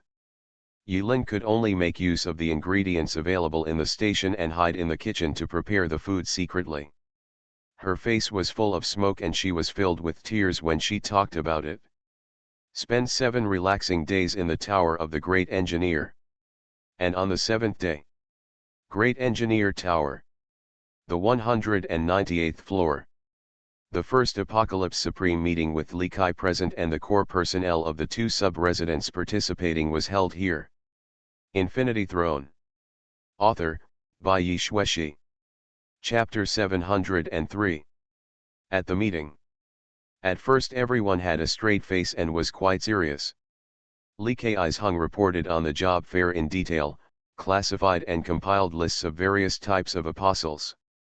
But chatting and chatting. Li Erpang, who had been kept in the dark the whole time, finally couldn't stand it anymore and asked about the causes of a series of incidents including the Liang army coming to cause trouble. Among the participants, almost all were as confused as Li Erpang. They never understood why this job fair was so successful, so they started working on it. About this matter, Yilin and Li Kai looked at each other. In fact, Li Kai's eyes were blind and he couldn't make effective eye contact at all. But the questioning look in Li Kai's narrowed eyes suggested that Yilin had arrived and nodded. Li Kai swiped his fingers and quickly entered a string of information in front of him. Soon, a tall man walked in with a shy expression. "Hello, President." "Hello, Vice President." "Good morning, everyone." A very polite child came. As soon as he entered the conference room, he greeted everyone stiffly and nervously. When the visitor raised his head, except for a few people present, everyone opened their mouths in surprise. Meng Chaoqiang. The person who came turned out to be Meng Chaoqiang, one of the triggers of the whole incident, who was beaten to death by several people in public. As expected. Li Chang'e had a smile on his face, with a dimple as big as a chrysanthemum, and tapped the table. "No wonder Vice President Li asked me to put in all the special effects. The cooler and more bluffing the better." Suzayasu and Suzhe looked at each other expressionlessly. They were also kept in the dark about Meng Chaoqiang. The father and daughter thought that Meng Chaoqiang was really a mastermind, and they used all their strength when beating him up. They were really beating him to death. After a moment, Suzhe suddenly realized and looked at his in-laws who were smiling but saying nothing. "No wonder you wanted to pull me away at that time. If I don't pull you away, you will really beat him to death." Li Keixin complained secretly. When Meng Chaoqiang appeared, most of the doubts in everyone's minds disappeared. "I see. That's so. The Apocalypse elites present here are all enlightened." Li Kai then explained to others that Meng Chaoqiang was originally one of his agents placed in the Liang army. Somehow, by messing around, Yu Lixin fell in love with her. Yu Lixin took Meng Chaoqiang and others to Hading City. In fact, Meng Chaoqiang was not the only one who came to Hading City with Liang army. But currently, only Meng Chaoqiang is exposed. Working carefully, in addition to being used to detect intelligence, and taking it back at the most critical moment, is also one of the high-end uses of espionage. Although Meng Chaoqiang was exposed, at the same time he was exposed, he was able to use it to fuel the flames, which can be said to be the best use of everything. Later, everyone also understood that Li Kai quickly asked people to carry Meng Chaoqiang down, not just for show. But the dedicated Meng Chaoqiang really suffered a lot of attacks at that time, and his health value was almost reduced to the bottom. Li Kai had to quickly pull Meng Chaoqiang to emergency treatment, otherwise he might be really heroic. Ning Yu smiled and said, "Awesome." Many people present also gave Meng Chaoqiang a thumbs up and praised his professionalism, which made Meng Chaoqiang scratch his head and look embarrassed. Li Chang'e crossed his arms, crossed his legs, and couldn't help but give professional advice. "Actually, I think your performance at that time was still a little off. I even felt that something was wrong. Fortunately, Ulixin was not clear-headed. It's so easy to use. If you were a person like the president, you would have noticed it a long time ago." While commenting on Meng Chao's acting skills, Li Chang'e also flattered Yulin. He couldn't help but give a silent thumbs up to his superb thigh-holding skills. Meng Chaoqiang couldn't help but be startled when he heard this, but he knew that Li Chang'e was a world-famous actor, so he quickly stepped forward to ask for professional interpretation skills. "Celebrity boss. How do you say this? It's like the saying, too much bullying means using too much force and giving too much emotion. Add a little hesitation and timidity and the effect will be better. Well, after all, you are not a professional, so you can't ask for more." Meng Chaoqiang thought about it secretly and suddenly realized, it seems to make sense. "I wonder if you have read the textbook I Really Don't Want to Be an Actor written by a legend in the entertainment industry." No. Meng Chaoqiang shook his head honestly. Molly heard something was wrong, so she took out a small tablet computer from behind, and searched for the database with her fingertips. Soon, Molly, who had just turned 19, found out. "The book you are talking about seems to be an old entertainment-type pretentious slap-in-the-face article. The comment above is, the whole text is full of old-fashioned slap-in-the-face, Versailles and Daiwa routines, and uses a lot of blank descriptions like shock the masses, shock the showbiz, and shock the world, quickly accumulate a sense of refreshment, triggering the brain's unwarranted secretion of dopamine and attracting readers' interest." Molly put away her tablet with an expressionless expression and stared at her contentedly Li Chang'e, who was still bragging to Meng Chaoqiang, "Is this the textbook you usually read?" After being exposed by Molly on the spot, Li Chang'e's expression was not awkward at all.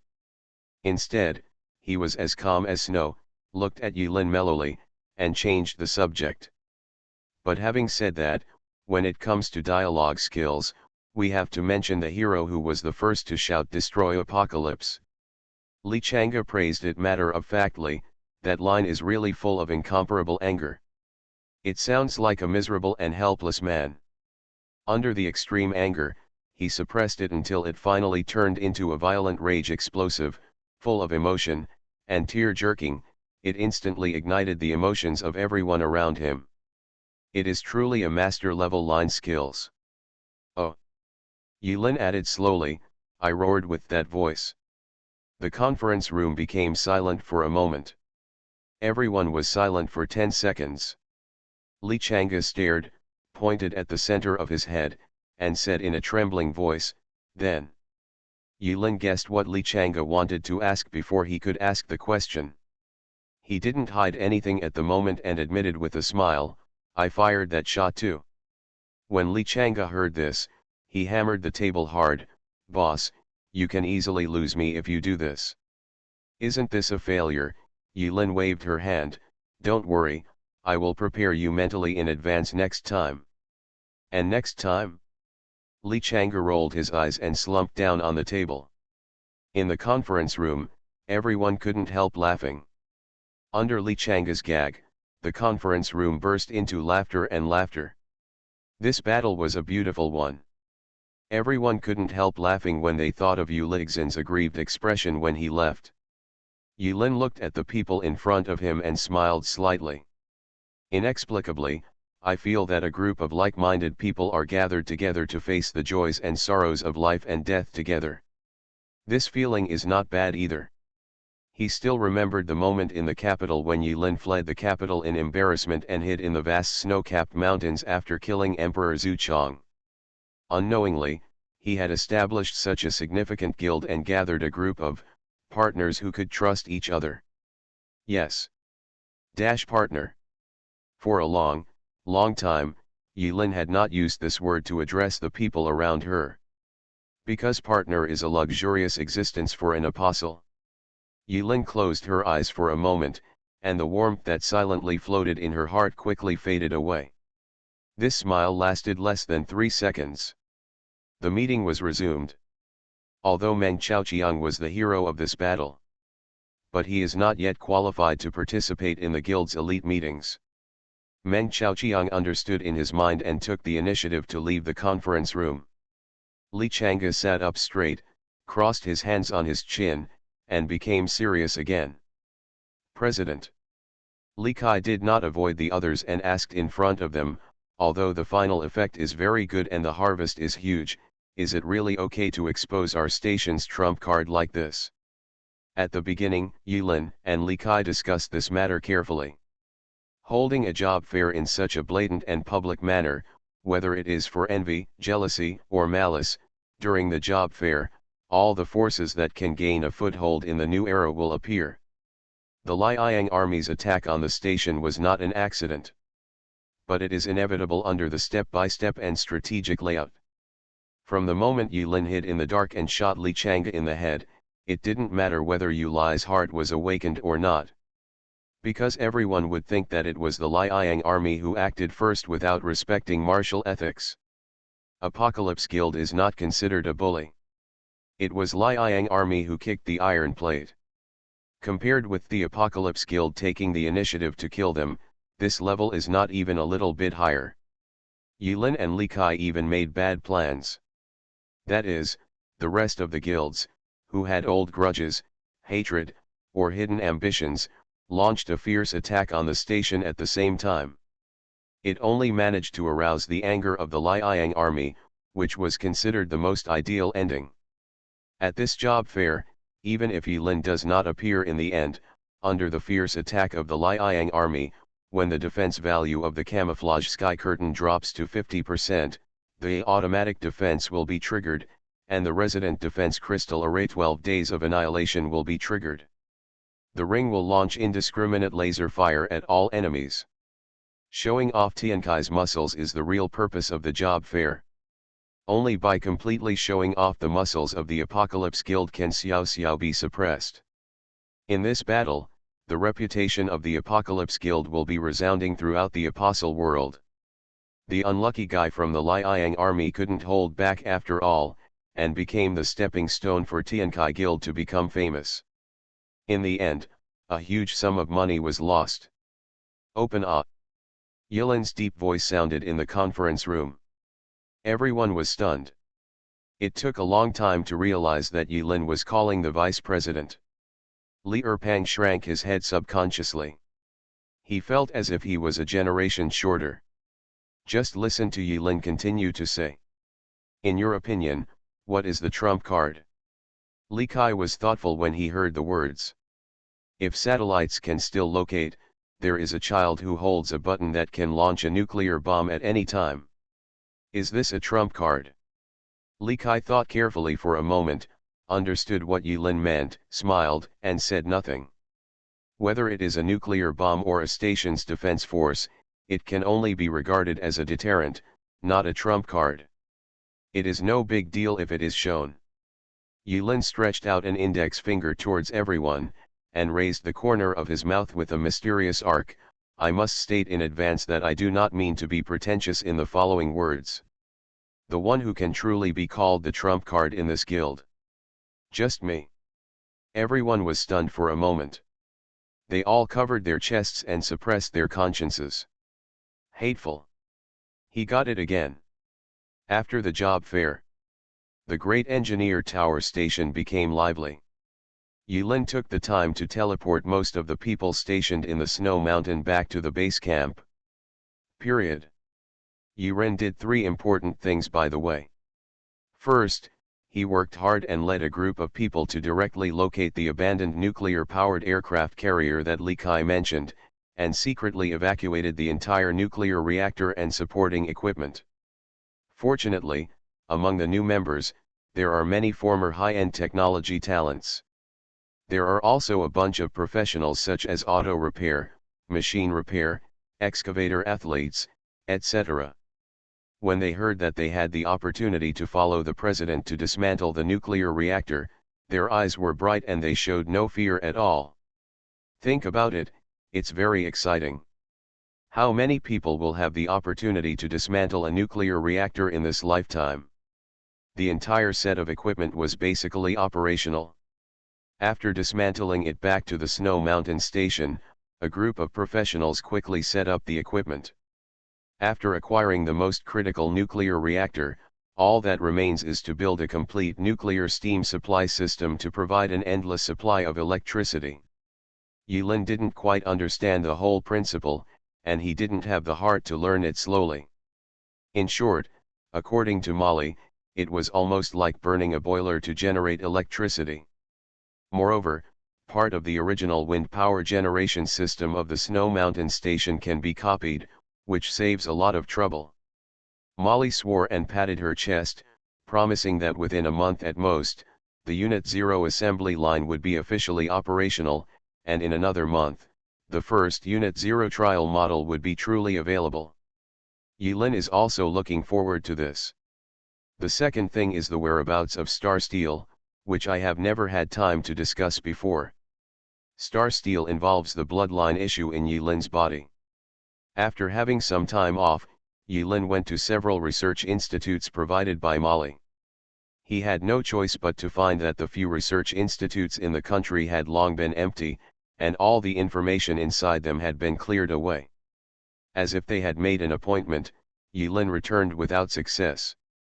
But in this regard, this result did not make Yulin feel depressed. The unknown bloodline in her body does not constitute Yulin's current combat power system. Even, dispensable. Being able to discover something is naturally the icing on the cake. Finding nothing at all is harmless and boring. As for the third thing, crucial. That is, copying the perfect crystal. Yulin chose another room specifically to place the gem copying machine. After the gem replicator became a card, the rules changed and it was finally brought back to the world. The properties of the cards have also undergone subtle changes. Gem copying machine. Grade rare. Effect can perfectly copy gems. Depending on the type of copied gem, in addition to consuming the most basic energy, a certain amount of death points will also be consumed. Explanation: with it, you will be able to quickly become rich. Who said that farmers can only farm without thinking? A farmer who does not know how to copy gems is not a good farmer. Yulin crushed the card, and 4 gem replicators appeared in front of him. Yulin walked around the gem replicator, and he discovered a very down-to-earth change. Behind the butt of the gem replicator, there was actually a power connector, which was the most common pin-shaped socket. Yulin silently plugged in the power. The instrument screen lights up. Yulin skillfully stuffed 4 perfect crystals into each of the 4 machines. After placing the crystal in the groove, the prompts normally displayed in the retina were strangely listed line by line on the machine's screen. Copying perfect level crystal requires 500 death points. Do you want to continue? Yes/no. Without hesitation, Yulin pressed the button directly. Gem copying. Please wait with patience. Remaining time, 23 hours 59 minutes and 59 seconds. Only 4 can be copied every 24 hours, which means that only 120 can be copied every month, and only 60,000 death points are consumed. For elementary school level calculation problems, Yulin calculated the results instantly. He sighed softly. The Liang army was not tricked enough last time. He just paid a war compensation equivalent to 1,200 perfect grade crystals. Apart from the cost of showing off, There wasn't much left. Thinking about it, it's still a bit of a loss. Yulin walked out of the room and calculated in her mind that there were only 4 gem replicators, which was still too slow. According to his current development plan, this crystal output cannot keep up with subsequent consumption and inventory preparation. No, we have to find a way to make more jewel replicators. Yulin decisively put this matter on the agenda and thought of a solution before discussing it. He will not rest on his laurels. Occasionally, Yulin once faced the sun, moon, stars, and the vast snow field, trying to call out the name Xie. He wanted to ask what she meant by sending her daughter here so that he could be her father. Yes, until now, Yulin thought that Xue'er's daughter was 11Er's daughter. Calling Auntie 11Er most likely means that Xiao 11 is embarrassed and has a thin face. Other than that, there's no other reason to explain Cher's weirdness. Unfortunately, Xiao 11 did not contact Yulin again. Half a month has passed. Xue'er has obviously grown taller again. Yulin felt like she was almost exhausted. He spends almost a quarter of every day hiding and cooking. Standing in front of the others, Yulin's body was filled with the smell of vegetables, causing the dog to stick to her feet all day long, drooling, and looking like a dog licker. So tired. In addition, on the Apostle Forum, the Apocalypse Guild job fair incident came to a perfect conclusion. The popularity of Apocalypse has dropped slightly. Yulin pays attention to the trends in the forum from time to time. Other guilds occasionally pop up on the hot list and show their presence, unwilling to be left alone. The situation tends to be stable. Many cities have declared independence, claiming to be free cities that are not controlled by any guild forces. Yulin thought about the current situation. On the surface, the Apostle world was a harmonious scene where everyone was happy and moving forward together, but secretly, Yulin could smell a lot of surging undercurrents, flowing slowly. The Apocalypse Guild is also developing. For the subsequent recruitment plan, after Yulin discussed with Li Kai, they decided to adopt the recommendation system. That is to say, with the exception of the 2 departments, the Heroic Army and the Fearless Army, which are all made up of craftsmen, after being recommended by the other formal members, they can be formally absorbed into the Apocalypse Guild and become glorious members after a trial period without any problems. The number of people in the guild is growing steadily. Yulin traveled back and forth between Hading City and Sushan, building guild infrastructure, cooking, raising children, researching free methods, and searching for talents. She was so busy that she felt like a top. Once it started spinning, it was difficult to stop. In addition to the above reasons, Yulin is also worried about one thing: why he often runs to Hading City. That is Miriam of the Knights League. During this period, Yulin also asked Li Kai to be more vigilant and report immediately if anyone found someone who didn't look like a local. But during this period, Miriam, who had said harsh words before leaving, never appeared again. Yulin also felt strange. She is not someone who would give up glory easily. Another 10 days passed. Early June. When Yulin was busy with various tasks and almost forgot about this matter. The one who calls himself the King of Knights. Miriam, who talks about the words "the glory of the king" all day long. One day, suddenly, he was killed for no reason. "I want to have a fair duel with the president of your guild." Miriam drove straight in and came to the great engineer's tower. She seemed to be in a deserted place, her silver armor shining brightly in the sun, her delicate facial features and the golden hair raised on her forehead perfectly complementing each other, and her whole body exuded a tragic aura.